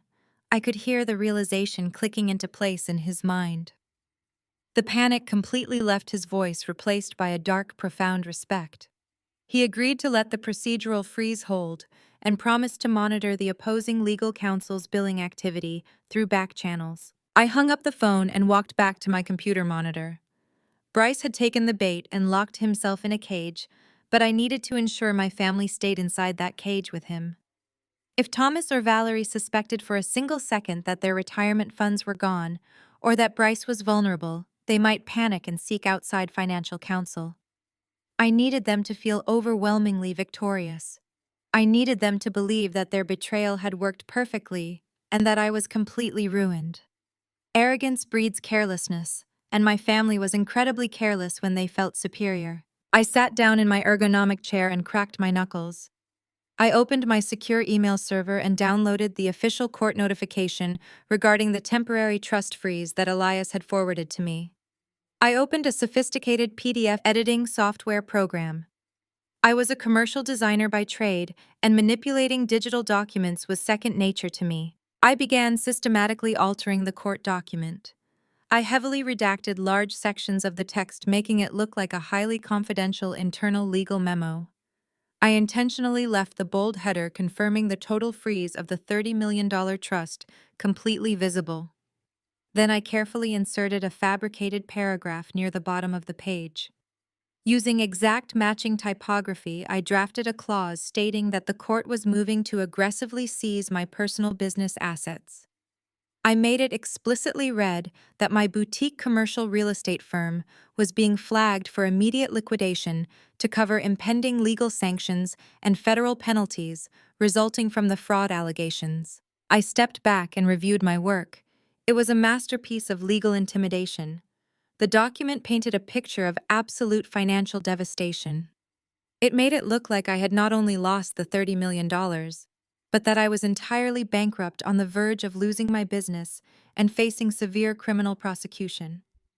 It was exactly the kind of catastrophic failure my mother and sister had prayed for my entire adult life. Now I needed the perfect delivery method. I knew Jasmine better than she knew herself. Since she did not have a real job, her entire day consisted of lounging in her custom nursery, refreshing her email inbox, waiting for baby shower RSVPs, and tracking notifications for designer maternity clothes. She craved drama and thrived on gossip. I quickly set up a proxy email address. I carefully disguised the domain name to closely mimic the internal email structure of the aggressive litigation firm Bryce had hired. I drafted a message intended to look like a careless, sloppy mistake made by a junior paralegal. I wrote a brief internal memo summarizing the devastating freeze on my assets, and added a note celebrating the total ruin of Kiara's financial standing. I intentionally placed Jasmine's public email address in the carbon copy field, making it look like the paralegal had accidentally included the client's wife on a confidential internal firm update. I attached the heavily redacted fake court document to the email. I hovered my mouse over the send button, taking one final breath to center myself. I clicked send and watched the message vanish into cyberspace. I leaned back in my chair and stared at the ceiling. I knew exactly the chain reaction I had just triggered. Jasmine possessed absolutely zero critical thinking skills and even less financial literacy. She would not stop to verify the domain name of the email address. She would not call Bryce to ask about the complex legal nuances of a probate injunction. Jasmine would simply open the attachment, see the words bankrupt and asset seizure, and her ego would instantly explode with triumphant joy. She would take the document as absolute gospel. I could picture the scene unfolding in my mind perfectly. Jasmine would immediately screenshot the fake document and run straight to our mother. Valerie, upon seeing the fabricated proof of my total destruction, would feel an overwhelming wave of vindication. She would view it as confirmation that her decision to betray me and sign that false affidavit was the right choice. Thomas would feel entirely secure in his alliance with his wealthy white son-in-law, believing Bryce had successfully neutralized the threat I posed to their social standing. And Bryce, who was so wrapped up in his own narcissistic superiority, would just assume his expensive lawyers were performing miracles behind the scenes. He would never admit to his wife or his in-laws that he did not authorize the memo. He would simply take the credit for my fabricated downfall. They were going to believe they had completely crushed me. They were going to throw a massive celebration on the deck of a sinking ship, oblivious to the fact that the water was already rising around their ankles. I just had to wait for them to start playing the music. I did not have to wait long. Less than 12 hours after I sent the bait, the notification popped up on my phone. Jasmine had gone live on her primary social media account. I tapped the screen and watched my sister dig her own grave in high definition. She was sitting in the middle of her newly finished nursery. The imported Italian leather chaise lounge she took from my studio was positioned perfectly in the background, acting as a prop for her performance. Jasmine was wearing a soft beige cashmere cardigan, holding her pregnant belly, and looking directly into the camera with an expression of practiced tragic sympathy. She spoke in that sickeningly sweet tone she reserved for her wealthy country club friends. She told her thousands of followers that she wanted to address the ugly rumors circulating about the recent gala. She sighed heavily and said it broke her heart to see a family member succumb to severe mental illness and delusions of grandeur. She explicitly called me a deeply troubled woman who tried to steal her family's spotlight with fake documents and imaginary money. Jasmine actually looked into the lens and said, "God always humbles the proud." She smugly announced that the courts were currently seizing my assets to pay for my fraudulent crimes and that my little design studio was being liquidated by the end of the week. She wiped a fake tear from her eye and asked her followers to pray for my bankruptcy. She said her husband Bryce was working tirelessly with his legal team to protect their family from my toxic extortion attempts. I did not get angry. I did not throw my phone. I simply screen recorded the entire broadcast and saved it to my encrypted drive. She had just publicly tied her entire social reputation to a fabricated document. She was openly mocking me while sitting next to a piece of furniture I bought and paid for. When the real truth dropped, her humiliation would be immortalized on the internet forever. Bryce was moving exactly as I predicted, drunk on his wife's manufactured victory and completely convinced his expensive lawyers had neutralized me. He moved to solidify his power. Elias sent me the internal corporate updates later that afternoon. Bryce had called an emergency board meeting at Vanguard Equities for Thursday morning. He needed to pacify his senior partners who were still panicked from my hostile takeover of the Sovereign Historic Ballroom. Bryce intended to use this meeting to project absolute dominance.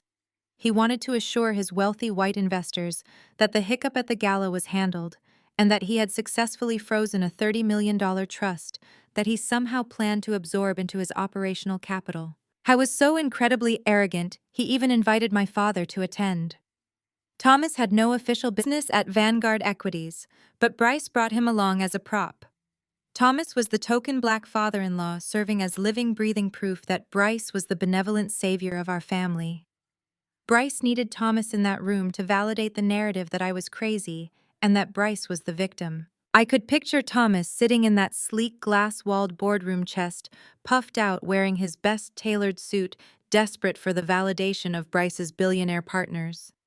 My father, a man who demanded absolute respect from his daughters, was eagerly participating in the celebration of his own child's imagined destruction, just to stay in the good graces of a white man holding a stolen checkbook. Thursday morning arrived with a clear blue Atlanta sky. I dressed with the utmost precision. I chose a sharp, tailored charcoal suit with a crisp white silk blouse and stiletto heels that sounded like gunshots on polished marble. I did not look like a struggling artist or a broken daughter. I looked like a corporate executioner. I drove downtown and parked my car right in front of the towering glass skyscraper that housed Vanguard Equities. I walked into the sprawling marble lobby and bypassed the visitor registration desk entirely. The security guards did not stop me. They could not stop me. Thanks to the ruthless financial maneuvering Elias and I had executed over the past 48 hours, my clearance in this building was absolute. I stepped into the private executive elevator and pressed the button for the top floor. The doors slid open to reveal a massive reception area decorated in cold, modern steel and frosted glass. The Vanguard Equities logo was emblazoned across the wall in brushed silver. I walked straight past the panicked receptionist who tried to stand up and block my path. She called out demanding to know if I had an appointment. I did not even look at her. I kept my eyes locked on the heavy double-glass doors at the end of the long corridor. Behind those doors sat the Vanguard Equities Executive Board. Through the soundproof glass, I could see Bryce standing at the head of the massive mahogany table. He had a laser pointer in his hand, illuminating a financial projection on the screen behind him. He was gesturing broadly, commanding the room with that toxic, arrogant confidence he weaponized against my family. Thomas was sitting 2 seats away, nodding along with absolute reverence. My father looked completely mesmerized by the display of corporate power. The rest of the board members, older, wealthy men in dark suits, sat around the table listening intently to Bryce outline his fraudulent vision for the future. Bryce was smiling that vicious, predatory smile, basking in the glow of his own manufactured invincibility. He thought he had won. He thought he had crushed me into dust and secured his empire. I did not knock. I placed my hands flat against the heavy glass doors and shoved them wide open. The heavy double glass doors slammed against the walls with a sharp crack that echoed like a gunshot. The arrogant smirk vanished from Bryce's face instantly. I walked into the Vanguard Equities boardroom, not as a defeated sister, but as an apex predator. I was not alone. Elias walked to my right carrying a thick leather briefcase. To my left were 3 of the most feared corporate litigators in the South dressed in immaculate tailored suits. Right behind them walked 2 federal financial auditors, displaying their official government credentials on thick blue lanyards. Bryce dropped his laser pointer. The metal cylinder clattered against the hardwood floor, rolling under the massive mahogany table. He pointed a shaking finger at me and screamed for his executive security team.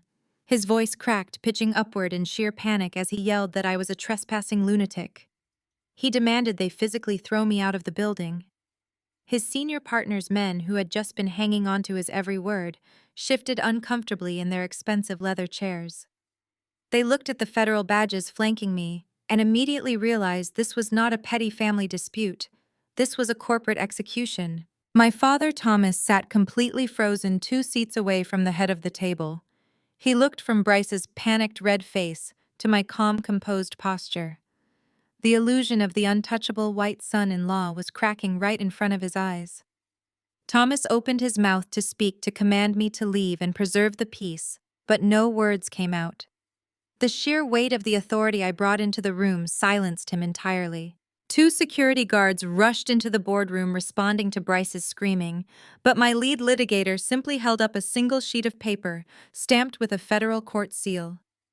The guards stopped dead in their tracks, glanced at the auditors, and stepped back against the wall, refusing to intervene. I did not say a single word to Bryce. I kept my eyes locked on the head of the table. I walked the entire length of the boardroom, my stiletto heels clicking a steady predatory rhythm. I reached the head of the table and placed my hands on the back of Bryce's ergonomic leather chair. I looked at him, waiting for him to move. He was shaking with rage, his pale blue eyes wide with furious disbelief, but the undeniable presence of federal auditors forced him to step aside. I pulled out his chair and sat down, taking my rightful place at the head of his empire. Bryce slammed his hands flat on the polished wood. He demanded to know what kind of illegal stunt I was pulling. He sneered, looking around at his board members, claiming my trust fund was entirely frozen and I had absolutely no money to pay these high-powered lawyers. Bryce tried to force a harsh laugh, telling his partners that I was a delusional fraud, trying to save face after going bankrupt. He actively tried to spin the narrative, relying on his usual privilege to dismiss a black woman asserting power in a corporate space. I smoothly unclasped my leather portfolio. I slid a heavy stack of certified financial documents straight down the center of the long table. The thick stack of papers stopped right in front of Vanguard's chief financial officer. I looked up at Bryce and told him to sit down and listen very carefully because I was only going to explain his ruin once. I turned my attention to the board members and formally introduced myself. I explained that over the past 2 weeks, a blind holding company had quietly purchased every single piece of uncollateralized mezzanine debt Vanguard Equities had floating in the secondary markets. The senior partners gasped loudly.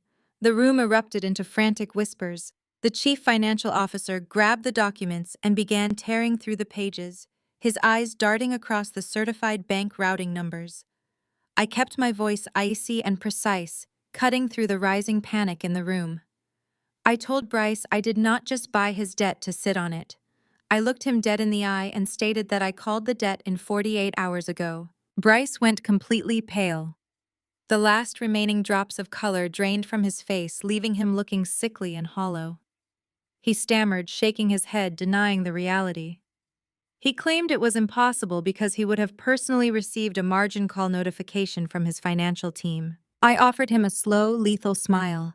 I reminded Bryce that his legal team did receive the notification, but Bryce was so completely obsessed with destroying me that he authorized his lawyers to drain his firm's remaining liquid capital to pay their massive retainers.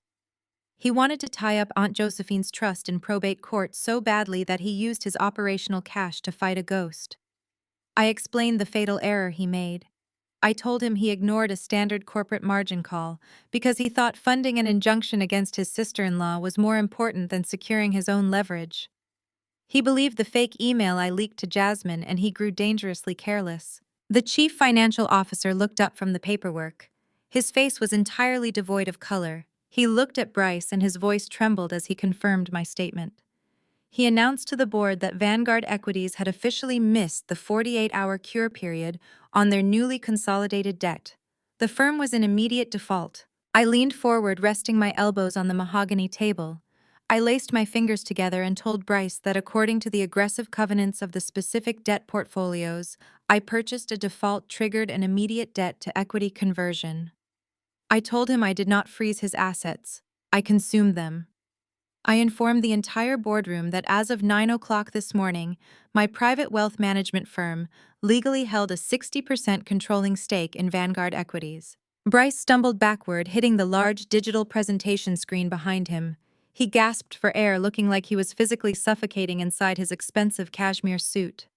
He grabbed his chest, trying to formulate a defense, trying to find a way to manipulate the situation, but there was no escape. The math was absolute. Thomas was staring at me with a mixture of absolute terror and sheer disbelief. The daughter he had belittled for years, the woman he told to pack boxes and get a real corporate job, was now sitting at the head of a billion-dollar real estate firm. I had not just secured a seat at the table. I bought the entire building and kicked the owner out. I adjusted my crisp silk blouse and looked directly at Bryce. I told him he was no longer the chief executive officer of this firm. I told him he was no longer the arrogant, untouchable king of Atlanta real estate. I looked at the man who had tried to evict me, gentrify my community, and publicly humiliate me at my parents' dinner table. I told him his reign was over. I informed him that I was now the majority shareholder. I told him I was his boss. The silence in the boardroom was absolute. You could hear the faint hum of the air conditioning unit above us. Bryce stood frozen against the digital presentation screen, his mouth opening and closing without any sound coming out. The senior partners at the table stared at me, their expressions shifting from outrage to sheer self-preservation. They were wealthy men who only cared about their bottom line, and they had just realized their chief executive officer had lost the entire firm. I did not give Bryce a single second to recover. I did not let him formulate a lie. I raised my hand and snapped my fingers, pointing to the heavy leather briefcase Elias was holding. Elias moved with swift mechanical precision. He walked around the massive mahogany table, handing a thick black portfolio to each of the senior board members. He saved the very last portfolio for my father. Elias placed it gently on the polished wood directly in front of Thomas. My father looked down at the black folder as if it were a loaded gun. His hands were trembling so badly he had to press them flat against the table to steady himself. I opened my own master file and looked around the room. I told the board members that acquiring a controlling stake in Vanguard Equities gave me unrestricted legal access to their internal financial ledgers. I kept my voice perfectly modulated, stripping away any emotion.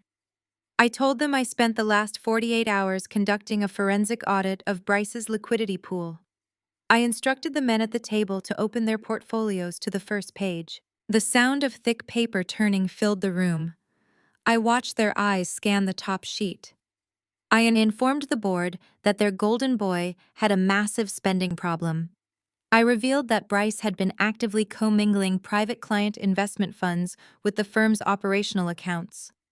I detailed how he had built a labyrinth of offshore shell companies to hide his tracks, but his arrogance made him sloppy. I told them Bryce had systematically embezzled over $4 million from his own private wealth management clients. The boardroom erupted. The senior partners began shouting, slamming their hands on the table and demanding answers from Bryce. Bryce pressed his back against the glass screen, shaking his head and stammering that the documents were forged. He tried to claim I was a bitter relative trying to frame him, but the presence of the federal auditors standing silently by the door completely destroyed his defense. The auditors did not move. They just watched him dig his own grave. I raised my voice just enough to cut through the shouting, demanding silence. The room quieted down immediately, recognizing who held the power. I turned my chair slightly, shifting my entire focus to my father. Thomas was sweating profusely. His tailored suit looked suddenly too big for his shrinking frame. He was staring at me with a desperate, pleading look in his eyes, hoping I would somehow tell him he was safe. I did not offer him a single drop of mercy.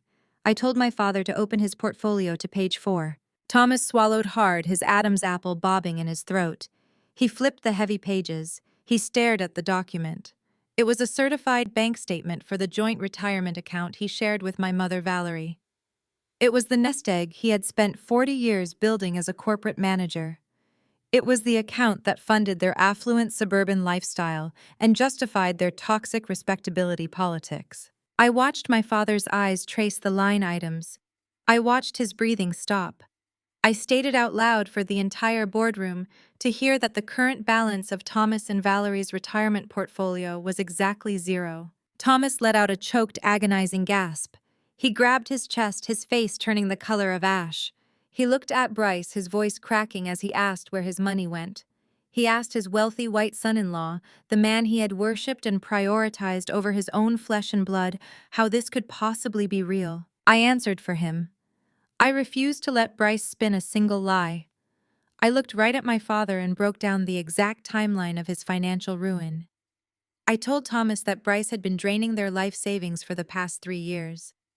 I explained that the $250,000 they happily handed over to Jasmine for her luxury hair boutique did not come from a bank loan. Bryce had simply stolen it from their own retirement account and handed it back to them, pretending to be a generous benefactor. I did not stop there. I wanted Thomas to understand the full magnitude of his foolishness. I detailed how the imported Italian marble floors, the champagne wall, and the designer maternity clothes Jasmine paraded around in were all paid for with his stolen money. I told him the lease on Bryce's matte black Porsche was funded by his stolen money. I reminded him of Valerie's exclusive country club dues, the ones she used to brag about her elite social standing. I told him Bryce had used his stolen money to buy their blind loyalty and secure their absolute submission. My father looked like he was going to vomit.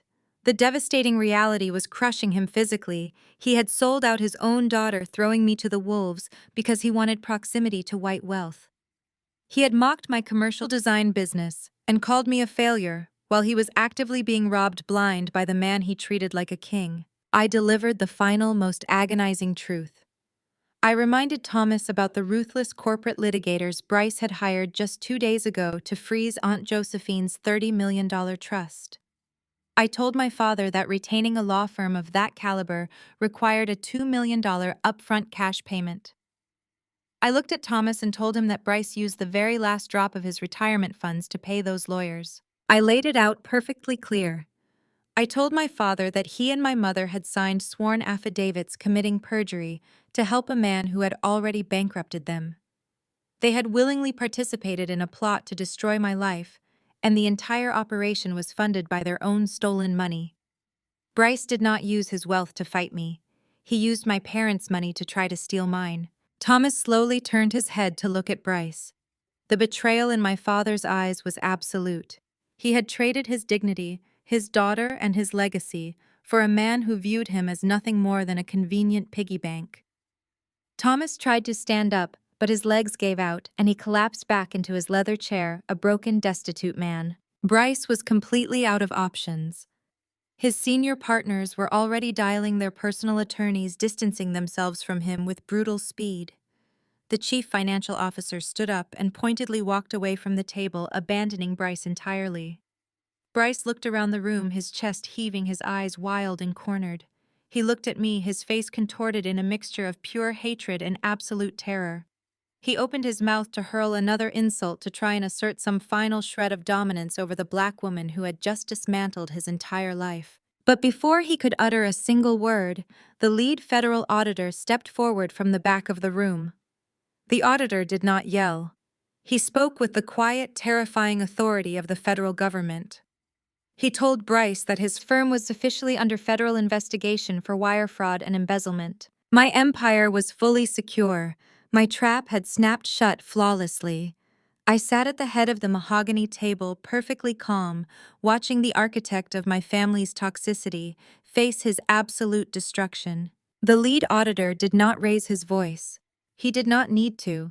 He simply gestured to the hallway, and two federal agents stepped into the boardroom.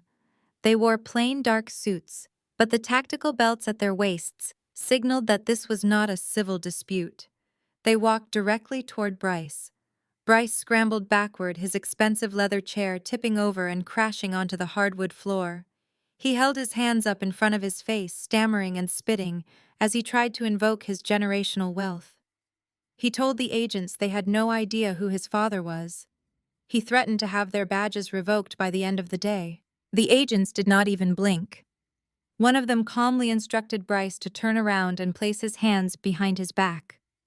The sharp metallic click of the handcuffs echoing in the immaculate glass boardroom was the absolute sweetest sound I had ever heard.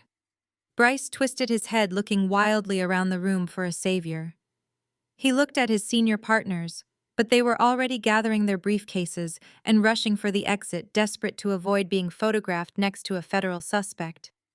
Bryce looked at my father. He begged Thomas to call the family lawyers.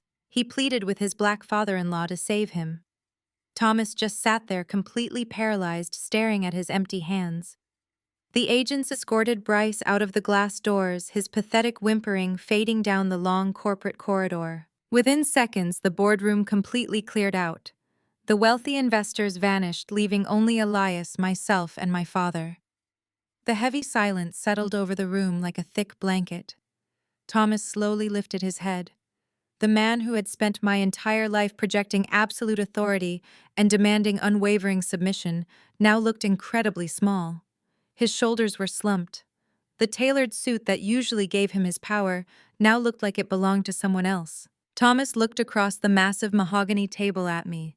His eyes were bloodshot and brimming with terrified tears. He gripped the edge of the table and his voice cracked as he spoke. He did not yell. He did not demand respect. He begged. He told me that Bryce had truly taken everything. He said the mortgage on the Alpharetta estate was 3 months past due because Bryce had promised to handle the payments through a high-yield investment fund. Thomas choked back a sob and admitted that if they did not produce a massive cash payment by the end of the week, the bank was going to foreclose on the family home. He looked at me with a desperate, pleading expression. He asked me for a loan. He said he knew I had the $30 million from Aunt Josephine. He promised he would pay me back every single cent. He begged me to save the family legacy. I looked at the man who had gladly signed a sworn affidavit claiming I was mentally unstable just to help his white son-in-law steal my inheritance. I looked at the man who had laughed when Bryce handed me a 30-day eviction notice at the Sunday dinner table. I did not feel a single ounce of obligation. I stood up from the head of the table. I buttoned the center button of my charcoal suit jacket, moving with slow, deliberate precision. I looked down at Thomas and kept my voice completely devoid of warmth. I told my father that he did not have a legacy. He had a facade built on stolen money and self-hatred. I leaned forward, resting my knuckles on the polished wood. I told him I would not give him a single dime to save that house. I reminded him of the thick legal envelope he and Bryce had thrown in my face while they drank top-shelf scotch and mocked my business. I looked Thomas dead in the eye and delivered the exact advice he needed. You should have checked the zoning laws, Thomas. My father covered his face with his hands and broke down, weeping openly at the boardroom table. Just as the sound of his sobbing filled the room, the heavy glass doors flew open violently. Jasmine stormed into the boardroom completely unhinged. Her designer makeup was smeared down her cheeks, and she was clutching her latest model smartphone like a weapon. She did not even notice that Bryce was missing, or that our father was crying. She was entirely consumed by her own manufactured crisis. Jasmine screamed at the top of her lungs that her premium black card had just declined at Phipps Plaza. She shrieked that the sales associates at the luxury baby boutique had humiliated her in front of the entire store by cutting up her card at the register. She demanded to know where Bryce was because the bank told her all of their accounts were frozen and seized by federal authorities. Jasmine stomped her foot, demanding that someone fix her credit limit immediately. Then she finally stopped screaming long enough to actually look around the room. She saw Thomas weeping into his hands. She saw Elias packing up the thick financial audits. And she saw me standing at the head of the table, radiating absolute power. Valerie stepped into the boardroom doorway right behind Jasmine. My mother had clearly rushed downtown the second Jasmine called her in a panic. Valerie stopped dead in her tracks. She took in the scene before her. She saw the federal seizure notices resting on the table. She saw her husband completely broken. Valerie looked at me. The heavy toxic armor of respectability politics that my mother had worn her entire life completely dissolved. The fake high society persona, the country club, arrogance, the desperate need to feel superior, it all washed away, leaving a hollow, terrified woman. Valerie stared at the daughter she had ruthlessly underestimated, the daughter she had tried to banish to a coat-check closet. She finally realized that she was looking at the woman who now owned her entire world. I did not yell at them. I did not gloat or list their failures. They had already done the work of destroying themselves, and they had to live with the ashes. I gave my mother and my sister a slow, pitying look. I let them feel the absolute weight of my silence. I adjusted the lapel of my blazer, picked up my leather portfolio, and walked out from behind the mahogany table. I walked straight toward the glass doors. Jasmine shrank back, terrified of my proximity. Valerie stood frozen in the doorway, unable to meet my eyes. I glided right past them, my stiletto heels echoing firmly down the corridor. I stepped into the private executive elevator and pressed the button for the lobby. The doors slid shut, closing the chapter on my toxic family forever. I walked out of the towering glass skyscraper and stepped into the warm, bright Atlanta sun. The heavy humidity felt like a comforting embrace. I reached into my purse and slid my dark designer sunglasses over my eyes. I walked to my car, breathing in the sweet scent of absolute freedom. I started the engine and drove away from the financial district, heading straight back to Sweet Auburn Avenue. I drove back to my thriving, fully funded boutique design studio. My mind was clear, and my spirit was completely untethered. Aunt Josephine had given me the ultimate weapon, and I had used it flawlessly.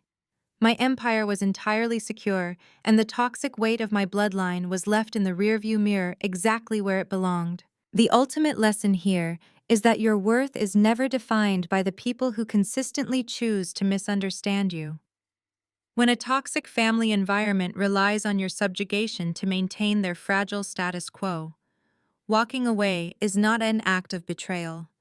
It is a profound act of self-preservation.